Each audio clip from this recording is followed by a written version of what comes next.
பாகம் 1. ரகசிய திருமணம்.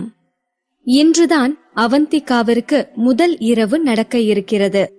பட்டுப்புடவை கட்டிக்கொண்டு கழுத்தில் மஞ்சள் பூசிய தாலி தொங்க கண்ணாடி வளையல் சத்தமும் மல்லிகைப்பூ வாசமுமாக அமர்ந்திருக்க வேண்டியவள் மனைவி என்னும் அந்தஸ்து கூட இல்லாமல் அக்ரிமெண்ட் என்னும் பெயரில் திருமணம் செய்து கொண்டு படுக்கையை மட்டும் பங்கு போட்டு கொண்டு குழந்தை பெற்றுக் கொடுக்கும் உணர்ச்சியற்ற மெஷினை போல அமர்ந்திருக்கிறாள். கழுத்தில் தாலியும் இல்லை, மனதிற்குள் புதுப்பெண் என்னும் சிலிர்ப்பும் இல்லை. ஆனாலும் இன்று அவளுக்கு முதலிரவு நடக்கத்தான் போகிறது. ஒவ்வொரு பெண்ணுக்கும் தன் முதலிரவு நாளை பற்றிய கனவு நிச்சயமாக இருக்குமல்லவா? அதே போலத்தான் அவந்திகாவிற்கும் சில கனவுகள் இருந்தது. ஆனால் எதற்கும் பொருத்தமில்லாமல் இன்று அவள் ஒருவனோடு தன் உடலை பகிர்ந்து கொள்ளப் போகிறாள். இதற்கெல்லாம் காரணமான அவனோ உல்லாசமாக பாத்ரூமில் குளித்துக் கொண்டிருக்கிறான். அவன் வேறு யாரும் அல்ல, பிலிம் இண்டஸ்ட்ரியில் பேரும் புகழும் பெற்ற பிரபலமான நடிகர் அரவிந்த் தான். அக்ரிமெண்ட் எனும் பெயரில் அவளை இன்று இந்த அறையில் இப்படி நடுநடுங்க வைத்திருப்பவன் சாட்சாத் அந்த அரவிந்தேதான். அவந்திகா கண்களை இறுக்க மூடி தன்னை அசுவாசப்படுத்திக் கொண்டு மெதுவாக கண்களை திறந்து அவள் அமர்ந்திருந்த அந்த அறையை பார்த்தாள். அங்கிருந்த ஒவ்வொரு பொருளிலும் அவன் பணத்தின் பகட்டு அப்பட்டமாகவே தெரிந்தது. இதுவரை அவள் அமர்ந்திருந்த மெத்தையின் மென்மையை கூட இப்பொழுதுதான் அவள் உணர ஆரம்பித்தாள். இந்த மெத்தையில் படுத்தால் சேட்டை செய்யும் குழந்தை கூட சமத்தாக படுத்து தூங்கிவிடும். அந்த அளவுக்கு அத்தனை மென்மையாக இருந்தது. ஆனால் என்ன செய்ய, இந்த மெத்தையில்தான் அவளுக்கு ஒருவனோடு முதலிரவு நடக்கப் போகிறது என்று நினைத்ததும் அவள் மனம் மீண்டும் படபடக்க ஆரம்பித்தது. அவந்திகா ஒன்றும் தொட்டதற்கெல்லாம் பயப்படும் வெகுளி பெண் இல்லைதான். யாராவது அவளிடம் வம்புக்கு வந்தால் அது யாராக இருந்தாலும் ஒரு கை பார்த்துவிடும் ரகம்தான். ஆனால் இன்றோ அவளே சம்மதித்துதானே இங்கே வந்திருக்கிறாள். இன்று அவன் அவளை என்ன செய்தாலும் அத்தனையும் பல்லை கடித்து கொண்டு பொறுத்து கொள்ளத்தானே வேண்டும். அவளின் கைகள் பயத்தில் வியர்த்து போயிருந்தது. இத்தனைக்கும் அந்த அறை ஏசி காற்றை வாரி வழங்கி கொண்டிருக்க அதை கூட பொருட்படுத்தாமல் அவள் உடல் பயத்தில் வியர்த்து வழிந்தது. கண்ணாடி ஜன்னல் வழியாக வெளியில் பார்த்தாள். ஆள் அரவமற்ற இரவில் ஒத்தையிலிருந்த நிலா வானில் இருந்தபடி அவந்திகாவையே பார்த்து கொண்டிருந்ததை போன்று அவளுக்கு தோன்றியது. இப்படி வந்து இவனிடம் வசமாக சிக்கிக் கொண்டாயே என்று பரிதாபப்பட்டு நிலவு கண் சிமிட்டுவதை போன்று தோன்றவும் அவள் டக்கென்று பார்வையை திருப்பிக் கொண்டு பாத்ரூமை வெறித்து பார்த்தாள்.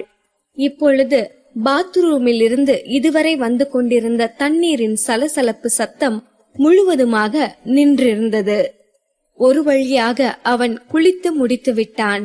இனி இந்த அறையில் தனியாக இப்படி தவித்துக் கொண்டிருக்க வேண்டியதில்லை என்று நிம்மதியாக இருந்தாலும் இன்னொரு பக்கமோ அவன் வெளியில் வந்தால் அடுத்து என்ன ஆகுமோ என்ற பயம் அவள் மனதை சூழ்ந்து கொண்டது. அவன் திடீரென பாத்ரூம் கதவை திறந்து கொண்டு வெளியில் வரவும் பயத்தின் உச்சிக்கே சென்றவள் டக்கென எழுந்து நின்று அவனை பயத்தோடு பார்த்தாள். இடுப்பில் வெறும் டவலை கட்டிக்கொண்டு அவனின் சிக்ஸ் பேக் உடலை காட்டிக்கொண்டு தலையை துவட்டியபடி வந்து கொண்டிருந்தான்.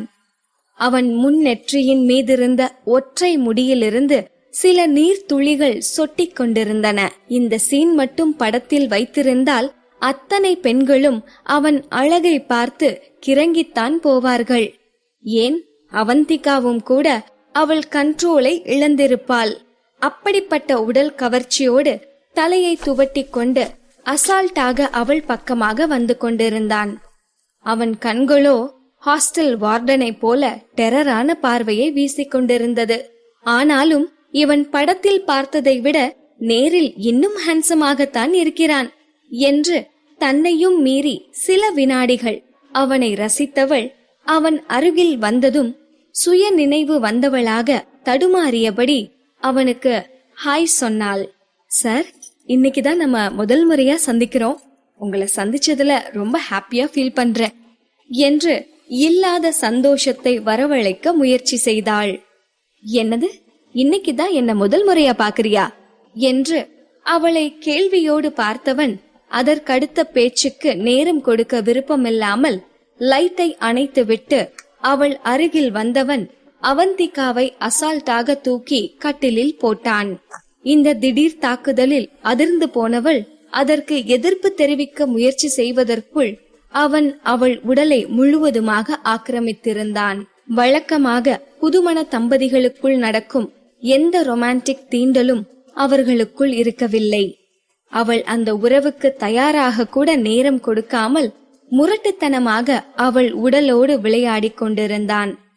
இதுவரை எந்த ஆணின் ஸ்பரிசமும் தீண்டாத அவளின் உடல் இந்த முரட்டுத்தனமான தாக்குதலில் நொந்து போனது.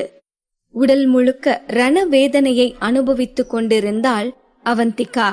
அந்த சில நிமிடங்கள் அவளுக்கு பல யுகங்களைப் போல அத்தனை நீளமாக தோன்றியது. அவள் அவனோடு இணைந்து குழந்தை பெற்றுக் கொடுக்க சம்மதித்துதான் இங்கு வந்திருக்கிறாள். ஆனால் அதற்காக இப்படி அவன் நடந்து கொள்வான் என்று அவள் நினைத்து கூட பார்க்கவில்லை. ஆசையாய் ஒரு முத்தம் கொடுக்கவில்லை, அன்போடு ஒரு பார்வை பார்க்கவில்லை, மென்மையான தீண்டல் இல்லை.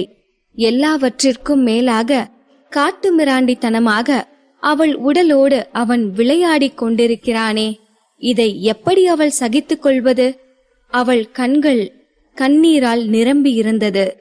எதுவும் பேசாமல் அவன் தாக்குதலை பொறுத்து கொண்டிருந்தவள் எல்லாம் முடிந்ததும் அப்பாடா என்று அவனை விலக்கிவிட்டு திரும்பி படுத்தாள். ஆனால் அவனோ அவள் முகத்தை வலுக்கட்டாயமாக அவன் புறமாக திருப்பினான்.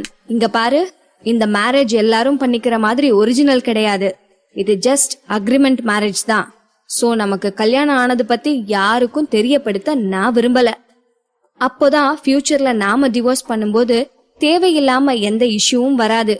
நான் சொல்றது புரியுதா என்று அவன் கடுமையான குரலில் கூறவும் அவந்திகா ஒரு வினாடி நடுங்கி போனாள். சில வினாடிகளுக்கு முன்தான் அவன் அவளின் பெண்மையை முழுவதுமாக அனுபவித்து முடித்தான். ஆனால் அது நடந்து முடிந்து அவள் இன்னும் நிம்மதியாக மூச்சு கூட விடவில்லை. அதற்குள் டிவோர்ஸ் பற்றி பேசிக் கொண்டிருக்கிறான். ஆனாலும் அவர்களுக்குள் இருக்கும் அக்ரிமெண்ட் அதுதானே.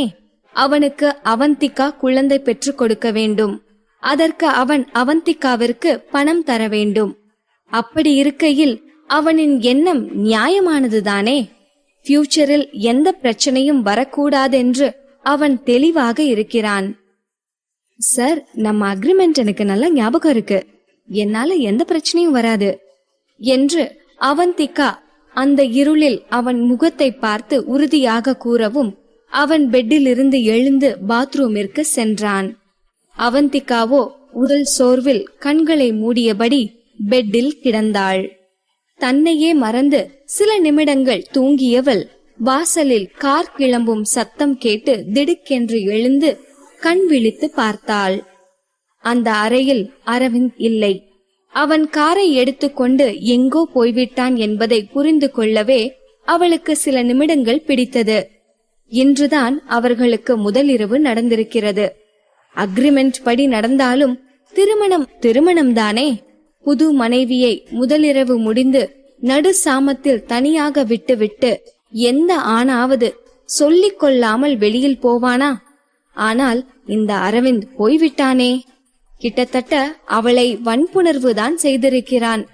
அப்படி இருக்க எந்த குற்ற உணர்ச்சியும் இல்லாமல் தனி அறையில் தன்னந்தனியாக அவளை தவிக்க விட்டபடி காரை எடுத்து கிளம்பி போனவனின் சட்டையை பிடித்து கேள்வி கேட்க இங்கு யார் இருக்கிறார்கள்? அவன்தான் புகழின் உச்சியில் இருக்கும் கிரேட் ஆக்டர் அரவிந்தாயிற்றே.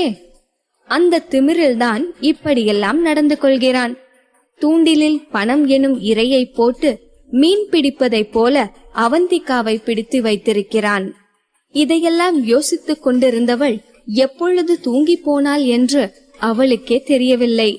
ஆழ்ந்த தூக்கத்தின் நடுவில் அவளின் போனில் நோட்டிபிகேஷன் சத்தம் தொடர்ந்து வந்து கொண்டே இருக்கவும் அதை கூட எடுத்து பார்க்க தெம்பில்லாமல் தூக்கத்தில் மூழ்கி போனாள். அவளின் போனின் லாக் ஸ்கிரீனில் இன்ஸ்டாகிராமில் வந்த அந்த ஹெட்லைன் மட்டும் மின்னிக் கொண்டிருந்தது. ஹாட் நியூஸ்: பிரபல நடிகர் அரவிந்த் ராஜ் ரகசியமாக ரெஜிஸ்டர் மேரேஜ் செய்து கொண்டார் என்னும் இன்ஸ்டாகிராம் போஸ்ட் இணையதளத்தை அட்டாமிக் பாம் மாதிரி உலுக்கிக் கொண்டிருந்தது. பொழுது விடிந்தது. திருமணம் முடிந்து முதல் நாள் காலை வழக்கமான திருமணமாக இருந்திருந்தால் இந்நேரம் ரூம் வாசலில் நின்று கொண்டு பொன்னும் மாப்பிள்ளையும் வெளியில் வரும் கோலத்தை பார்த்து அவர்களுக்கு சாந்தி முகூர்த்தம் நடந்ததா இல்லையா என்று தெரிந்து கொள்ள அந்த வீட்டின் பெரியவர்கள் ஆர்வத்தோடு காத்திருப்பார்கள். ஆனால் அவந்திகாவிற்கு நடந்தது அக்ரிமெண்ட் திருமணம் ஆயிற்றே. அவளை தட்டி எழுப்பியது அவள் போனில் தினமும் காலையில் அவளை எழுப்பும் அலார ரிங்டோன் தான். அந்த ரிங்டோன் சத்தத்தை கேட்டதும் வழக்கம் போல் தூக்கத்திலிருந்து பதறி எழுந்தவள் தடுமாறி தரையில் விழுந்தாள்.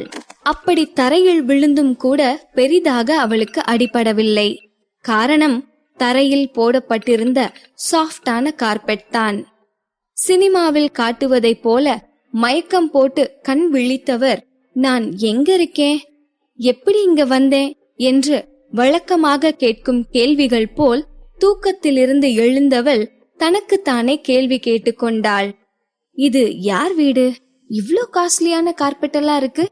நான் இப்போ எங்கதான் இருக்கேன் என்று தூக்க கலக்கத்தில் புலம்பி போனவள், ஒருவேளை இதெல்லாம் கனவா என்று சோதித்து பார்க்க கைகளை நறுக்கென்று கிள்ளினாள். கிள்ளிய இடம் வலித்ததும் தான் அவளுக்கு நேற்று இரவு நடந்து அத்தனையும் நினைவுக்கு வந்தது. கையை தடவி விட்டு கொண்டவள் மெத்தையின் மீது தலை வைத்து கொண்டு நேற்று நடந்ததெல்லாம் கனவாக இருக்கக்கூடாதா என்று பெருமூச்சு விட்டு கொண்டாள். மேசையின் மீதிருந்த போனின் அலாரமோ அடித்து கொண்டே இருக்கவும் அதை ஆஃப் செய்ய நினைத்தவள் எட்டி போனை எடுத்து அலாரத்தை ஆஃப் செய்தாள். அப்பொழுதுதான் அவளின் போனில் இருந்த எக்கச்சக்கமான நோட்டிபிகேஷன்களை பார்த்தாள். இன்னைக்கு என்ன ட்ரெண்டிங் நியூஸ், யார் தலைய போட்டு உருட்டிட்டு இருக்காங்கன்னு பாப்போம்னு நினைத்தபடி நோட்டிபிகேஷனை கிளிக் செய்து அந்த நியூஸின் ஹெட்லைனை பார்த்தவள் தலை தட்டா மாலையாய் கரகரவென்று சுற்றியது. பிரபல நடிகர் அரவிந்த் ராஜின் ரகசிய திருமணம். அதை பார்த்ததும் அதிர்ச்சி அடைந்த அவளின் அடிவயிற்றில் எலக்ட்ரிக் ஷாக் அடிப்பது போல் பயத்தில் ஏதேதோ செய்ய கொஞ்சமாக தைரியத்தை வரவழைத்துக் கொண்டு அந்த நியூஸை படிக்க ஆரம்பித்தாள். அரவிந்திற்கு ரகசிய திருமணம் நடந்திருக்கிறது என்று தெள்ள தெளிவாக அதில் போடப்பட்டிருப்பதை பார்த்ததும் அவந்திகாவின் உடல் வெலவெலத்து போனது. முதல் முறையாக மீடியாவை பார்த்து அவளுக்கு கோபம் வந்தது. இவர்களுக்கு வேற வேலையே இருக்காதா என்று மனதிற்குள் திட்டிக் கொண்டாள். அரவிந்த் எத்தனை பாதுகாப்போடு வெளியில் தெரியாமல் இந்த திருமணத்தை நடத்தினான். அப்படி இருந்தும் எப்படி இந்த மீடியாவுக்கு தெரிந்தது என்று தலையை பீத்து கொண்டு அமர்ந்திருந்தாள் அவந்திகா. நேற்று இரவு அரவிந்த் கூறியது அவளுக்கு நினைவுக்கு வந்தது. நமக்கு கல்யாணம் ஆனது பத்தி யாருக்கும் தெரியப்படுத்த நான் விரும்பல என்று தெளிவாக அவளுக்கு வார்னிங் கொடுத்தானே. அதை நினைக்கும் போதே பயத்தில் அவளின் உடல் நடுங்கியது. இந்நேரம் அவன் மட்டும் இந்த நியூஸை பார்த்திருந்தால் நிச்சயம் இந்த நியூஸ் மீடியாவுக்கு தெரிய காரணம் அவந்திகா தான் என்று முடிவு கட்டியிருப்பான். அவனை எப்படி சமாளிப்பது என்று தெரியாமல் விழி பிதுங்கி இருந்தவள் மனம் கலங்கியது. இந்நேரம் முறைப்படி அவளுக்கு திருமணம் நடந்திருந்தால் ஃபேஸ்புக்கிலும் இன்ஸ்டாவிலும் அவளே திருமண போட்டோவை போட்டு எத்தனை லைக் வந்திருக்கிறது என்று ஆர்வத்தோடு பார்த்து சந்தோஷப்பட்டிருப்பாள். ஆனால் இப்பொழுதோ அவளுக்கு நடந்த திருமணம் வெளியில் தெரிந்துவிடக் கூடாது என்று வேண்டிக் கொண்டிருக்கிறாளே. எப்படி இந்த நியூஸ் வெளியில் தெரிந்திருக்கும்? அரவிந்திற்கு என்ன பதில் சொல்வது என்று யோசித்து யோசித்து அவளுக்கு தலைவலி வந்ததுதான் மிச்சம். எந்த யோசனையும் கிடைக்கவில்லை. அரவிந்த் பிரபலமான நடிகன் மட்டுமல்ல, பக்கா ஹிட்லர் அவன். அவனை பற்றி எந்த நியூஸும் மீடியாவுக்கு தெரியப்படுத்த விரும்ப மாட்டான். அதையும் மீறி அவனை யாராவது போட்டோ எடுத்தால் கூட அவ்வளவுதான், அந்த நபரை அடித்து மிதித்து ஹாஸ்பிட்டலுக்கு அனுப்பிவிடுவான். அவனுக்கும் மீடியாவிற்கும் சுத்தமாக ஆகாது. பெரிய பெரிய ஆட்களே அவனை பார்த்து பயந்து நடுங்குவார்கள். அப்படி இருக்க அவந்திகா அவனுக்கு எம்மாத்திரம்? அவன் முன் அவந்திகா ஒரு தூசி மாதிரிதான். தட்டி விட்டு போய்க்கொண்டே இருப்பான். இதையெல்லாம் யோசிக்கும் போதே அவந்திகாவிற்கு பயத்தில் காய்ச்சல் வந்துவிடும் போல் இருந்தது. சரியாக அந்த நேரம் பார்த்து கதவு தட்டப்படும் சத்தம் கேட்டதும் அவந்திகாவிற்கு தூக்கி வாரி போட்டது. அரவிந்த் தான் விஷயம் தெரிந்து வந்துவிட்டானோ என்று நடுங்கியபடி கதவை வெறித்து பார்த்து கொண்டிருந்தவள் அங்கு யாரோ ஒரு பெண்ணின் குரல் கேட்கவும் கொஞ்சம் நிம்மதியானாள். ஆனால் அந்த நிம்மதி கூட சில வினாடிகளுக்கு தான் இருந்தது. மேடம், சார் லேண்ட்லைனுக்கு கால் பண்ணிருக்காரு, உங்ககிட்ட பேசணுமா, கீழே ஹாலுக்கு வாங்க என்று கதவுக்கு அந்த பக்கமாக நின்றபடி கூறிவிட்டு அவந்திகாவின் பதிலுக்கு கூட காத்திருக்காமல் அவள் போனதும் அவந்திகாவிற்கு என்ன செய்வது என்றே புரியாமல் குழம்பி போனாள். எதுவாக இருந்தாலும் சமாளித்துத்தானே ஆக வேண்டும் என்று நினைத்து கொண்டவள் உடையை சரி செய்து கொண்டு வேக வேகமாக ஹாலுக்கு போனாள். ரிசீவரை கையில் பிடித்து கொண்டு அவந்திகாவிற்காக அந்த பெண் காத்து கொண்டிருக்க அவந்திகா அங்கு சென்றதும் ரிசீவரை அவள் கையில் கொடுத்துவிட்டு அந்த பெண்ணோ அங்கிருந்து சென்று விட்டாள். குட் மார்னிங் சார் என்று அரவிந்திற்கு பயத்தோட விஷ் செய்தாள் அவந்திகா. அவனோ, உன்னை நம்பிக்கையான பர்சன் நினைச்சேன் என்று கடுமையான குரலில் கூறவும் அவன் அவளை நம்பவில்லை என்பது அந்த வார்த்தையிலேயே அவளுக்கு தெள்ளத் தெளிவாக புரிந்துவிட்டது. அவள் போனின் ரிசீவரை இன்னும் டைட்டாக பிடித்து கொண்டாள். அவனின் கோபமான பேச்சு அவளின் இதயத்தை யாரோ ஊசியை வைத்து குத்துவது போல மிகுந்த வலியை கொடுத்தது. அவனுக்கு அவள் வெறுமனே குழந்தை பெற்றுக் கொடுக்கும் மெஷின், அவ்வளவுதான். அதனால்தான் ஒரு சின்ன பிரச்சனை வந்தால் கூட முதலில் அவளை சந்தேகப்படுவது அவனாக இருக்கிறான் என்று நினைத்து வருத்தப்பட்டு கொண்டாள். சார், என்ன நம்புங்க, சத்தியமா இந்த வேலைய நான் செய்யல. நீங்க எனக்கு பணம் கொடுத்திருக்கீங்க. நீங்க நினைச்சா எந்த நேரத்திலயும் அந்த பணத்தை திருப்பி எடுத்துக்க முடியும். அப்படி இருக்க எனக்கு நானே இப்படி ஒரு மோசமான காரியத்தை செஞ்சுக்குவேனா? வேணும்னா நீங்களே விசாரிச்சு பாருங்க சார். ஒருவேளை இது என்னாலதான் நடந்ததுன்னு தெரிய வந்தா நீங்க என்ன தண்டனை கொடுத்தாலும் அதை ஏத்துக்க நான் தயாரா இருக்கேன் சார் என்று கூறிவிட்டு ஒரு வினாடி அமைதியாக தன்னை ஆசுவாசப்படுத்திக் கொண்டு மீண்டும் பேச ஆரம்பித்தாள். அவள் அத்தனை தூரம் உறுதியான குரலில் பேசியும் கூட அவனுக்கு அவளை புரிய வைத்துவிட்ட திருப்தி உணர்வு அவளுக்கு ஏற்படவில்லை. அந்த பக்கம் அவனோ எந்தவித பதிலும் பேசாமல் அமைதியாக இருக்கும் ஒவ்வொரு நொடியும் அவந்திகாவின் இதய துடிப்பு அதிகரித்து கொண்டே போனது. அவன் இன்னும் கூட அவளை நம்பிய மாதிரி தெரியவில்லை. சரி, நான் விசாரிக்கிறேன். ஒருவேளை இத செஞ்சது நீதான் கண்டுபிடிச்சேன்னு வை என்று மிரட்டும் குரலில் அவனின் வார்த்தைகள் வந்து விழ எந்த விதமான தயக்கமும் இல்லாமல் உடனடியாக பதிலளித்தாள் அவந்திகா. அப்படி மட்டும் இருந்தா நான் நம்ம ஒப்பந்தப்படி எல்லாத்தையும் பேக் பண்ணிட்டு கிளம்பிடுறேன் சார் என்று அவள் பதில் கூறவும், உன்னால ஃபியூச்சர்ல எந்த பிரச்சனையும் வர்றத நான் விரும்பல என்று அவன் அழுத்தமாக கூறினான். கவலைப்படாதீங்க சார், நான் என்று அவள் தன் எண்ணத்தை கூறி முடிப்பதற்குள்ளாகவே அவன் போனை வைத்திருந்தான். அவளின் பாதி வார்த்தைகள் காற்றில் அலை பாய்ந்து கொண்டிருந்தது. அவன் போனை வைத்து விட்டதை அறிந்து கொண்டவளாய் போனையே திகைப்போடு பார்த்து கொண்டிருந்தாள். அவள் பேசி முடிக்கும் வரை கூட காத்திருக்காமல் போனை வைத்து விட்டவனை மனதிற்குள் திட்டி தீர்த்து கொண்டிருந்தாள். ரிசீவரை வைத்துவிட்டு திரும்பியவள் அங்கு பால் டம்ளரோடு நின்று கொண்டிருந்தவளை பார்த்து புன்னகைக்க முயற்சி செய்தாள். அந்த பெண்ணோ அவந்திகாவின் கையில் பாலை கொடுத்துவிட்டு அங்கிருந்து போய்விட்டாள். அவந்திகாவிற்கும் பசியாக இருந்ததால் அந்த பாலை ஒரே மூச்சாக குடித்து முடித்துவிட்டு ரூமுக்கு சென்று பெட்டில் தொப்பென்று விழுந்தாள். அவளின் முந்தைய இரவு சோர்வே இன்னும் தீரவில்லை. அதற்குள் அடுத்த பிரச்சனை வந்து அவள் மனதை சோர்வடைய செய்ததால் குழப்பமும் கலக்கமுமாக கண்களை மூடி படுத்திருந்தவளுக்கு வேலைக்கு நேரமாகிவிட்டது என்பது நினைவுக்கு வரவும் தெம்பை வரவழைத்துக் கொண்டு குளித்து முடித்து தயாரானாள். ஆனால் அவளுக்கு இப்பொழுதுதான் ஒன்று நினைவுக்கு வந்தது. அரவிந்தின் திருமணம் பற்றி மீடியாவுக்கு தெரிந்துவிட்டது. இப்பொழுது அவந்திகாவும் அரவிந்த் வீட்டில்தான் இருக்கிறாள். இப்படிப்பட்ட சூழ்நிலையில் மீடியா ஆட்கள் அரவிந்தை பற்றி நியூஸ் கலெக்ட் செய்ய நிச்சயமாக அரவிந்த் வீட்டிற்கு முன்தான் நின்று கொண்டு வேவு பார்த்து கொண்டிருப்பார்கள் என்று தோன்றவும் முன் கேட் வழியாக போவது சரிப்பட்டு வராதென்று நினைத்தவள் பின் கேட் வழியாக வெளியில் செல்ல முடிவுக்கு வந்தாள்.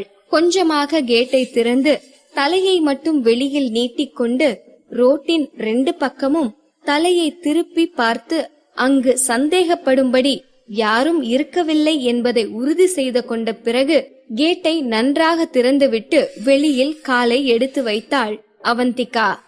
கேட்டிலிருந்து ஒரு எட்டு தான் வைத்திருப்பாள். அதற்குள் உங்க பேஸ்ட்ல உப்பு இருக்கா என்று விளம்பரத்தில் வருவது போல சில ரிப்போர்ட்டர்ஸ் அவளை சுற்றி வளைத்து கொண்டு கேள்வி கேட்க ஆரம்பித்து விட்டனர். அவர்கள் எங்கிருந்து எப்படி அங்கு வந்தார்கள் என்று எந்த ஐடியாவும் அவளுக்கு இல்லை. குறிப்பாக அவர்கள் ஒவ்வொரு முறையும் அவளை மிஸ்ஸஸ் அரவிந்த் என்று மீண்டும் மீண்டும் அழுத்தம் திருத்தமாக அழைத்து கொண்டிருந்தனர். இப்படிப்பட்ட சூழ்நிலையில் இவர்களுக்கு நடுவில் மாட்டிக்கொண்ட அவந்திகா அவர்களிடமிருந்து தப்பிக்க வழியில்லாமல் திணறிக் கொண்டிருந்தாள். பாகம் 2. அவந்திகாவிற்கு வந்த முதல் சோதனை. அங்கு வந்த ரிப்போர்ட்டர்ஸ் அவர்கள் கையில் வைத்திருந்த கேமராவை அவளை நோக்கி போக்கஸ் செய்யவும் அவந்திகா வேகமாக தன் கையை வைத்து அவள் முகத்தை மறைத்து கொண்டாள். எப்படியாவது அங்கிருந்த அந்த ரிப்போர்ட்டர்ஸிடமிருந்து தப்பித்து போக அவந்திகா முயற்சி செய்து கொண்டிருந்தாள். ஆனால் அவள் அங்கிருந்து நகர முடியாத அளவுக்கு யாரோ அவளின் கையை இறுக்கமாக பிடித்து நிறுத்தினர். மிஸ்ஸஸ் அரவிந்த், உங்க உண்மையான பேர் என்ன? எப்போ உங்களுக்கு கல்யாணம் நடந்தது? பிரபல நடிகர் அரவிந்தா உங்களுக்கு எப்படி தெரியும்? நீங்க எப்படி பழக ஆரம்பிச்சீங்க? இப்படி கேள்விகளால் அவளை துளைக்க ஆரம்பித்து விட்டனர். அவர்களை பொறுத்தவரை அரவிந்தின் வீட்டிலிருந்து வெளிவந்திருக்கும் அவள்தான் மிஸ்ஸஸ் அரவிந்த். அதை அவள் வாயால் ஒத்துக்கொள்ளும் வரை அவர்கள் விடுவதாக இல்லை. கிட்டத்தட்ட இந்த சூழ்நிலை குற்றம் செய்துவிட்டு லாக்கப்பில் இருக்கும் கைதியை அடித்து மிதித்து குற்றத்தை ஒப்புக்கொள்ளும்படி ஸ்பெஷல் ட்ரீட்மெண்ட் கொடுக்கும் போலீஸின் ட்ரிக் மாதிரிதான் அவளுக்கு தோன்றியது. அரவிந்தை திருமணம் செய்து கொண்டு இன்னும் எத்தனை சோதனைகளை தான் சந்திக்க வேண்டுமோ தெரியவில்லையே என்று உள்ளுக்குள் சலித்து கொண்டவள் முதலில் இந்த சூழ்நிலையிலிருந்து எப்படியாவது தப்பித்தாக வேண்டுமே என்று யோசிக்க ஆரம்பித்தாள். இப்படி கேட்டிற்கு அருகில் காச் மூச் என்று இவர்கள் சத்தம் போட்டு கொண்டிருக்க இந்த சத்தத்தை கேட்டு செக்யூரிட்டி அடித்து பிடித்து அங்கு வந்து சேர்ந்தார். அவர் இப்பொழுது அங்கு வந்து மட்டும் என்ன பலன் இருக்க போகிறது? ஒருவேளை இப்பொழுது செக்யூரிட்டி வந்து அவளை இவர்களிடமிருந்து காப்பாற்றி வீட்டிற்குள் கூட்டிக் கொண்டு சென்றால் இவ்வளவு நேரமாக அவர்கள் அவளை எடுத்த போட்டோக்கள் ஹெட்லைனாக வந்து பெரிய பரபரப்பையே ஏற்படுத்தி விடுமே. ஏற்கனவே அரவிந்த் அவளை நம்பாமல் வார்னிங் கொடுத்திருக்கிறான். அவள் போட்டோவும் வந்துவிட்டால் கேட்கவா வேண்டும்? அவளை துப்பாக்கியில் சுட்டு போட்டாலும் ஆச்சரியப்படுவதற்கில்லை. அதனால் இப்பொழுது வேறு ஏதாவது பிளான் செய்துதான் இவர்களிடமிருந்து தப்பித்தாக வேண்டும் என்று யோசித்தாள். அங்கிருந்த ரிப்போர்ட்டர்ஸ்கள் முன்னும் பின்னுமாக நகர்ந்ததால் கிளம்பிய புழுதியில் தலையை கவிழ்த்தபடி யோசித்துக் கொண்டிருந்தவளுக்கு சடனாக ஒரு ஐடியா தோன்றியது. உடனே எந்த தயக்கமும் இல்லாமல் தன் முகத்தை ரிப்போர்ட்டர்ஸ்களுக்கு காட்டியவள் திரும்பி செக்யூரிட்டியை பார்த்தாள். அவள் முகத்தை காட்டியதும் தான் தாமதம். அதற்காகவே காத்திருந்தவர்கள் போல அங்கிருந்தவர்கள் அவளை சராமாரியாக போட்டோ எடுக்க ஆரம்பித்து விட்டனர். அவர்களை எல்லாம் கண்டுகொள்ளாமல் அவந்திகா அங்கு நின்று கொண்டிருந்த செக்யூரிட்டியை பார்த்து கெஞ்ச ஆரம்பித்தாள். நான் பண்ணது தப்புதான், எனக்கு என் தப்பு என்னன்னு புரிஞ்சிருச்சு. இனி திரும்ப இந்த மாதிரி அத்துமீறி உங்க வீட்டுக்குள்ள நுழைய மாட்டேன். நான் ஒரு பிரபலமான நியூஸ் பேப்பரோட ரிப்போர்ட்டர்.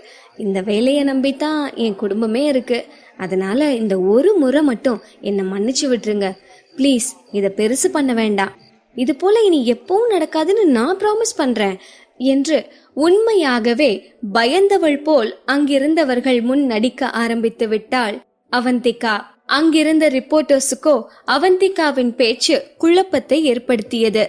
இந்த பொண்ணு என்ன சொல்றா, இங்க என்னதான் நடக்குது என்று குழம்பியபடி போட்டோ எடுப்பதை நிறுத்திவிட்டு அங்கு நடப்பதை பார்க்க ஆர்வமானார்கள்.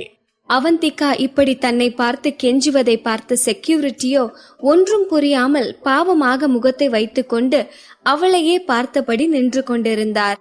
பாவம், செக்யூரிட்டிக்கே ஒன்றும் புரியவில்லை என்றால் அங்கிருந்த ரிப்போர்ட்டர்ஸ் நிலையை தனியாக விளக்கிச் சொல்ல வேண்டியதில்லை.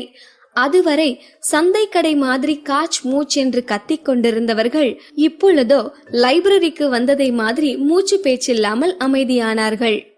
அப்பொழுது கூட்டத்தில் இருந்த ஒருவர் அங்கிருந்து அமைதியை கலைத்து கொண்டு, அவந்திகா நீயா என்று கத்தவும், வேறொரு குரலோ அவந்திகாவா, யார் அது என்று கேள்வி எழுப்பியது. The famous first hand news பேப்பரோட ரிப்போர்ட்டர் என்று அவர் பதில் கூறவும் அங்கிருந்தவர்களுக்கு ஓரளவுக்கு அவள் யார் என்பது புரிய வந்தது. எனது ரிப்போர்ட்டரா? ட்ரெண்டிங் நியூஸ்க்காக இவ்ளோ ரிஸ்க் எடுத்து உள்ள போனாளா? நான் இவதான் மிஸ்ஸஸ் அரவிந்த் நினைச்சு ஏமாந்து போயிட்டேன் என்று சலித்து கொண்டார் அங்கிருந்த ரிப்போர்ட்டர் ஒருவர். இன்னொருவரோ, எல்லாம் இந்த அரைஜான் வயிற்றுக்குத்தான் இந்த பாடு என்றபடி அவளை ஒரு பார்வை பார்த்தார். இப்படியாக ஒரு வழியாக அங்கிருந்த அத்தனை பேரும் அவளை ரிப்போர்ட்டர் என்று நம்பிவிட அவள் போட்ட பிளான் ஒர்க் அவுட் ஆகிவிட்டது என்று கொஞ்சம் நிம்மதிப்பட்டு கொண்டாள் அவந்திகா. இதெல்லாம் சரி, அவள் போட்ட பிளானிற்கு அவளோடு சேர்ந்து மகுடி வாசிக்க வேண்டிய முக்கியமான நபர் செக்யூரிட்டி ஆயிற்றே. அதனால் அவரை யோசனையோடு பார்த்தாள். அங்கிருந்தவர்கள் அவந்திகாவை பற்றி பேசியதை வைத்து செக்யூரிட்டிக்கு அவந்திகாவின் திட்டம் கொஞ்சம் புரியவும் அவரும் அவந்திகாவின் முகத்தை குறுகுறுவென்று பார்த்தார். இதுதான் சரியான சந்தர்ப்பம் என்று நினைத்தவள் அந்த கூட்டத்திற்கு தெரியாதபடி தலையை குனிந்து கொண்டு செக்யூரிட்டி மட்டும் பார்க்கும்படி, என்ன ஃபாலோ பண்ணி அப்படியே நடிங்க, எல்லாம் என்னோட பிளான் தான், சொதப்பிடாதீங்க என்று நினைத்து கொண்டு கண்ணை சிமிட்டி சிமிட்டி அவருக்கு சமிக்கை காட்டினாள். இப்பொழுது அவள் என்ன சொல்ல வருகிறாள் என்பதை முழுமையாக புரிந்து கொண்ட செக்யூரிட்டியோ அவள் ஆரம்பித்து வைத்த டிராமாவை கண்டினியூ செய்தார். இங்க பாருமா, முதல்ல இங்க இருந்து கிளம்பு. ஆனா நீ அனுமதி இல்லாம உள்ள நுழைஞ்சதுக்கு லீகலா என்ன ஆக்ஷன் எடுக்கணுமோ அதை நாங்க எடுப்போம் என்று கூறிவிட்டு மெயின் கேட்டை பட்டென்று மூடினார். மெயின் கேட்டிற்கு வெளியே கேட்டை பார்த்தபடி நின்று கொண்டிருந்த அவந்திகாவோ, த ஃபேமஸ் ஆக்டரோட செக்யூரிட்டி கூட நல்லாவே ஆக்ட் பண்றாரு, வெரி இம்ப்ரெசிவ் என்று தனக்குள் நினைத்து கொண்டு அந்த கூட்டத்தை தள்ளி கொண்டு அங்கிருந்து எஸ்கேப் ஆகி அங்கு நின்று கொண்டிருந்த ஆட்டோவில் வேகமாக ஏறிக்கொண்டு ஆட்டோக்காரரை அங்கிருந்து ஆட்டோவை சீக்கிரமாக எடுக்கும்படி உசுப்பினாள்.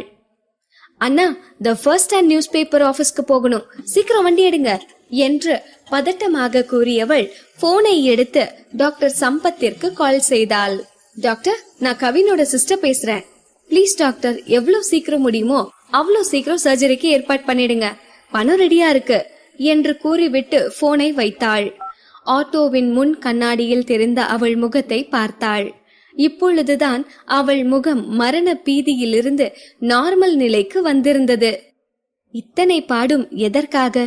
இப்படி திருட்டுத்தனமான கல்யாணம் செய்து கொண்டு தன்னை அந்த அரவிந்திற்கு முழுவதுமாக தாரை வார்த்துவிட்டு அவனுக்கு பயந்து நடுங்கிக் கொண்டு இப்படி ஒரு வாழ்க்கை வாழ்வதெல்லாம் யாருக்காக?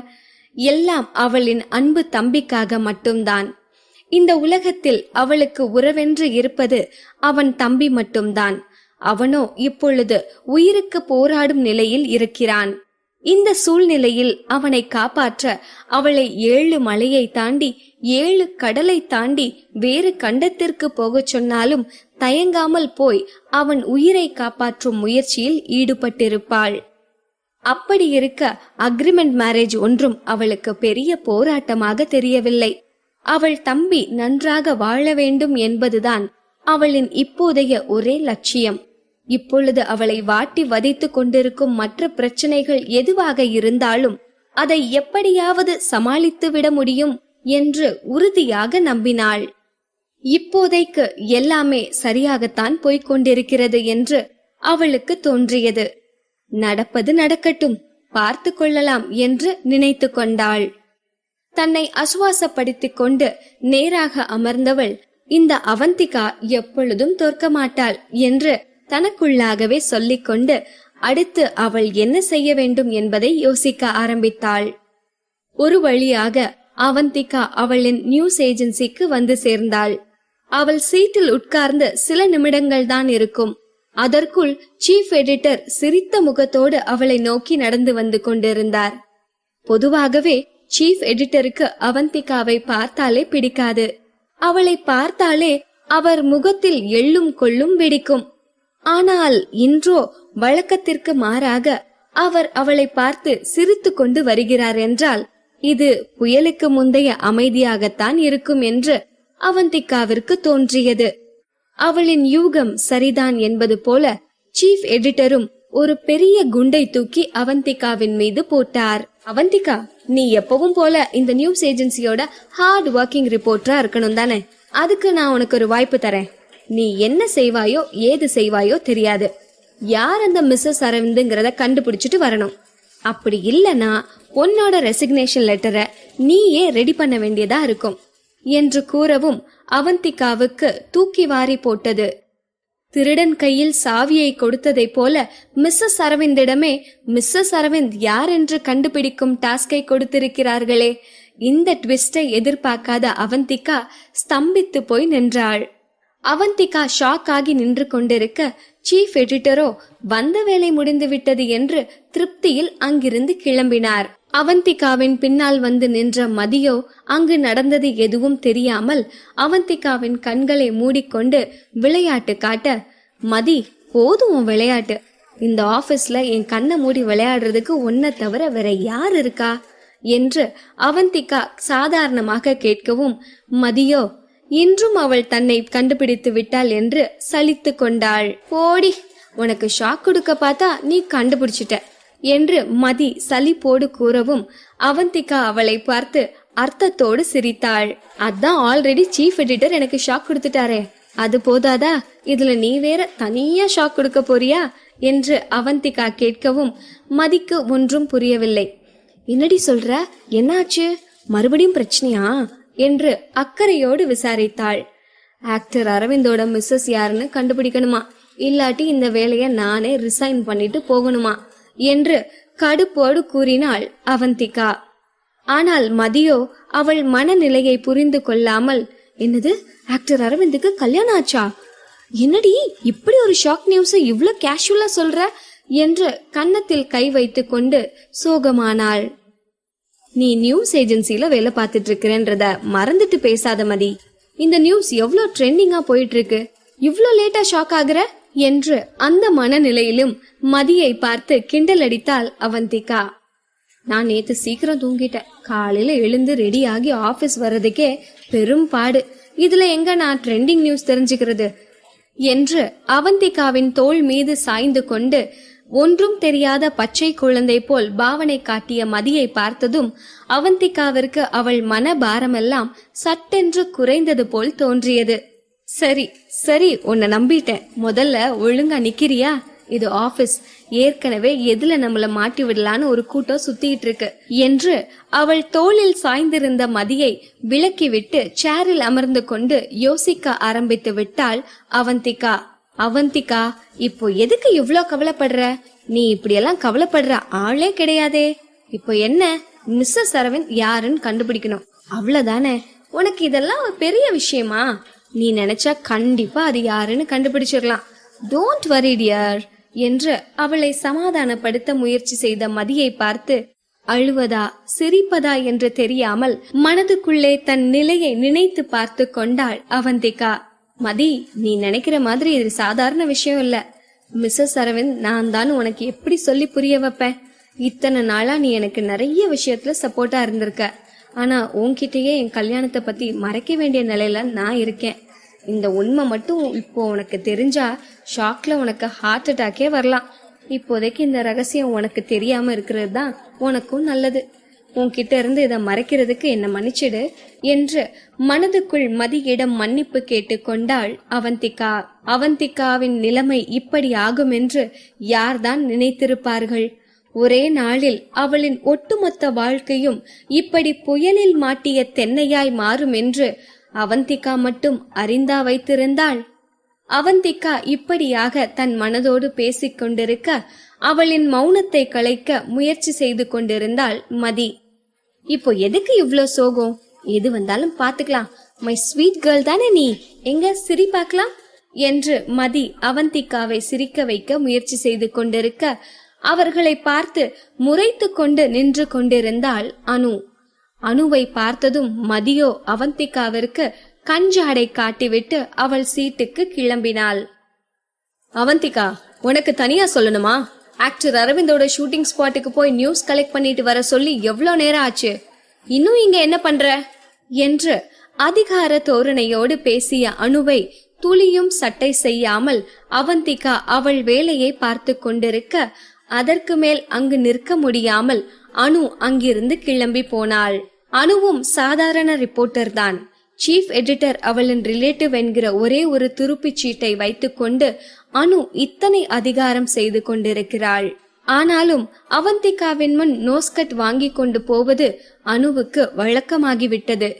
அவந்திகாவை வேண்டுமென்றே வம்புக்கு இழுத்து அவளிடம் நன்றாக பதிலுக்கு வாங்கி கட்டி கொள்ளவில்லை என்றால் அனுவிற்கு அன்று தூக்கமே வராது போல. அப்படி ஒரு தனிப்பிறவி அவள். அவந்திகா அதற்கு மேல் நேரத்தை வீணடித்து கொண்டிருக்காமல் அங்கு நடக்க போகும் விபரீதத்தை அறிந்து கொள்ளாதவளாய் அரவிந்தின் பிலிம் செட்டிற்குள் கிளம்பினாள். பாகம் 3. இவள்தான் என் மனைவி. ஆக்டர் அரவிந்தின் பிலிம் ஷூட்டிங் செட் வாசலில் மொத்த மீடியா பட்டாளமும் நின்று கொண்டிருந்தது. பல்வேறு மேகசீனிலிருந்து எக்கச்சக்க ரிப்போர்ட்டர்ஸ் வந்து காத்து கொண்டிருந்தனர். அதில் அவந்திகாவும் ஒருத்தி. அந்த கூட்டத்தில் சிலர் அரவிந்தை பற்றி புரளியை கிளப்பி விட்டு கொண்டிருக்க அது அவந்திகாவின் காதில் விழுந்தது. நேத்து நைட்டு ஆக்டர் அரவிந்த் அவரோட நியூ மேரிட் வைஃப தனியா வீட்ல விட்டுட்டு அவர் மட்டும் வெளியே போறத ஒருத்தர் பாத்திருக்காரு. இதுல இருந்து எனக்கு என்ன தெரியுதுன்னா, அவர் அவரோட வைஃப லவ் பண்ணல, அவருக்கு இன்ட்ரெஸ்ட் இல்லாம தான் இந்த மேரேஜ் அவர் பண்ணிருக்காரு என்று எல்லாம் தெரிந்தவர் போல் ஒருவர் சொல்லிக் கொண்டிருந்தார். நிஜமாவா? ஆனா எனக்கு என்ன தோணுதுன்னா, அவரோட காதல் மனைவிய மீடியா கண்ணில இருந்து பாதுகாக்க தான் சீக்கிரட்டா மேரேஜ் பண்ணிக்கிட்டாரோன்னு நினைக்கிறேன் என்று வேறொரு ரிப்போர்ட்டர் பதில் சொல்லவும் அதை கேட்ட அவந்திகாவிற்கு தலையே சுற்றிவிட்டது. என்னது, அவன் அவளை பாதுகாக்கவா இதெல்லாம் செய்தான்? அவனுக்கு அவள் மீது கொஞ்சமாவது அக்கறை இருக்கிறதா? நேற்று இரவு நடந்த சம்பவங்களை நினைத்து பார்த்தால் அவந்திகா அவனின் செயல் மிருகத்தனமாகத்தான் தோன்றியது. அத்தனை மோசமாக அவளிடம் நடந்து கொண்டானே, அவளை கொஞ்சம் கூட பிடிக்கவில்லை என்றால் எதற்காக அவளை அவன் தேர்ந்தெடுத்தான்? பிடிக்காத ஒருத்தியை திருமணம் செய்து கொண்டு விதி என்று வாழ அவன் என்ன சாதாரண ஆளா? ஃபேமஸ் ஆக்டர் அரவிந்த் ஆயிற்றே, அவன் நினைத்தால் எதையும் விலைக்கு வாங்கலாம் தான். ஆனால் இப்போது அக்ரிமெண்ட் போட்டு இந்த திருமணத்தை செய்து கொள்ள அவனுக்கு என்ன தேவை இருக்கிறது? அவளுக்கு ஒன்றுமே புரியவில்லை. அவளை யாரோ இடித்ததில் அவளது சிந்தனைகள் கலைந்து திரும்பி பார்த்தாள். அங்கு அவளது கலீக் அனு நின்று கொண்டிருந்தாள். அவளின் முகத்தில் கேலி புன்னகை பரவி இருந்தது. அவளின் வார்த்தைகள் கடுமையானதாய் வந்து விழுந்தன. சீஃப் எடிட்டர் சொன்னது உனக்கு ஞாபகத்துல இருக்கா? ஆல்ரெடி இப்பவே சோ லேட் என்று அவள் கூறவும் அவளின் நோக்கம் என்னவென்று அவந்திகாவிற்கு நன்றாகவே புரிந்தது. மேலோட்டமாக பார்த்தால் அனு சீஃப் எடிட்டரின் இன்ஸ்ட்ரக்ஷனை அப்படியே ஃபாலோ செய்வதை போலத்தான் இருக்கும். ஆனால் அவளின் உண்மையான நோக்கமோ அவந்திகாவை வம்பிழுப்பதுதான். அதனால் அவளின் பேச்சையெல்லாம் சீரியஸாக எடுத்துக்கொண்டு பதில் கூற அவந்திகா விரும்பவில்லை. இவள் எதற்கு இங்கு வந்து தொலைந்தாள் என்பது போல அவந்திகா அவளை பார்க்கவும் அவள் மனதை படித்தவள் போல பதில் கூறினாள் அனு. இங்க நான் எதுக்கு வந்திருக்கேன்னு பாக்குறியா? சீஃப் எடிட்டர் தான் நீ ஒழுங்கா வேலை செய்யறியா இல்லையான்னு பார்க்க என்ன அனுப்பி வச்சிருக்காரு என்று நக்கலாக கூறியவள் அதோடு நிறுத்தாமல், சிலர் நினைச்சுக்கிறாங்க சில பிக் நியூஸ் துண்டுகளை ரிப்போர்ட் பண்ணாலே போதும் பெரிய ஆளாகிடலான்னு. ஆனா ஆக்டர் அரவிந்தோட இந்த காசிப்ப கண்டுபிடிக்கிறது அவ்வளோ ஈஸியான விஷயம் இல்லைன்னு பாவம் தெரியல போல. இந்த முறை உன்னோட ரெசிக்னேஷன் லெட்டரை கொடுக்க ரெடியா இரு என்று திமிராக கூறவும் அவளின் வாயை எப்படி மூட வைப்பதென்று யோசித்தாள் அவந்திகா. உன்னோட வாய்ஸ் அப்படியே தவள கத்துற மாதிரியே இருக்குன்னு இது வரைக்கும் யாராவது உன்கிட்ட சொல்லிருக்காங்களா? பாவம், உண்மைய சொல்ல அவங்களுக்கெல்லாம் அத்தனை தைரியம் இருக்காதுன்னு நினைக்கிறேன். உன் வாய்ஸ் அவ்வளோ கேவலமா இரிட்டேட்டிங்கா இருக்கு. சோ ப்ளீஸ் வாய முடிக்கோ, எதுவும் பேசாத என்று கண்ணை சிமிட்டிக் கொண்டு பழித்து காட்டியபடி அவந்திகா கூறவும் அனுவின் முகம் கோபத்தில் சிவந்தது. அனுவை பேச விடாமல் அவந்திகாவே மீண்டும் பேசினாள். முடிவுலதான் தெரியும் யாரு லூசர் யாரு வின்னர்னு. அதுக்குள்ள ஓவரா குதிக்காத. நம்ம 2 பேருக்குமே முடிவு என்னவா இருக்கும்னு தெரியாது. சோ உன்னோட வாய க்ளோஸ் பண்ணிட்டு என்ன நடக்குதுன்னு மட்டும் வேடிக்கை பாரு என்று கூறிவிட்டு அவளின் வேலையை பார்க்க துவங்கினாள் அவந்திகா. அவந்திகா அவ்வளவு எளிதில் அவள் தோல்வியை ஏற்றுக்கொள்ள விரும்பவில்லை. எப்படியாவது இந்த அசைன்மெண்டை முடித்தாக வேண்டும் என்று நினைத்தாள். ஓஹோ, அப்படின்னா மிஸ்ஸஸ் அரவிந்த் யாருன்னு உன்னால கண்டுபிடிக்க முடியும்னு சொல்றியா? அப்போ சரி, கண்டுபிடிச்சு காட்டு என்று அனு கேலியாக கூற அவந்திகா அவளுக்கு பதில் சொல்வதற்குள் அரவிந்த் சார் வந்துட்டாரு என்று கூட்டத்தில் ஒருவர் கத்த அவந்திகாவின் கவனம் அந்த திசையை நோக்கி திரும்பியது. அந்த குரலை கேட்டதும் மொத்த கூட்டமும் எக்ஸைட்மெண்ட் ஆகி கேமராவை தூக்கி கொண்டு கார் வந்த திசையை நோக்கி முட்டி மோதிக்கொண்டு முன்னேற ஆரம்பித்தது. அவந்திகா இருந்த திசையை நோக்கி பிளாக் கலர் கார் வந்து கொண்டிருந்தது. படப்பிடிப்பு செக்யூரிட்டிகள் ரிப்போர்ட்டர்ஸ் செட்டுக்குள் நுழைய முடியாதவாறு தடுத்து கொண்டு நின்றனர். அங்கிருந்த ரிப்போர்ட்டர்கள் கார் செட்டுக்குள் போவதற்குள் எப்படியாவது அரவிந்தை போட்டோ எடுக்க முந்தி எடுத்துக்கொண்டு முயற்சி செய்து கொண்டிருந்தனர். அவர்களுக்கு லக் இருந்தால் மட்டுமே அவர்கள் அரவிந்தை போட்டோ எடுக்க முடியும். ஒருவேளை அரவிந்தின் கார் செட்டுக்குள் நுழைந்து விட்டால் போட்டோ எடுக்க கூட வாய்ப்பில்லை என்பது அவர்களுக்கு நன்றாகவே தெரியும். அந்த பிளாக் கலர் கார் அவந்திகா நின்று கொண்டிருந்த திசை நோக்கி மெதுவாக வந்து கொண்டிருந்ததை கவனித்தாள். இன்னும் சில வினாடிகளில் அந்த கார் ரிப்போர்ட்டர்களை தாண்டி உள்ளே போய்விடும். அப்படியெனில் அவன் நிச்சயமாக அவந்திகாவை கவனித்திருக்க மாட்டான் என்று அவளுக்கு கொஞ்சம் நிம்மதியானது.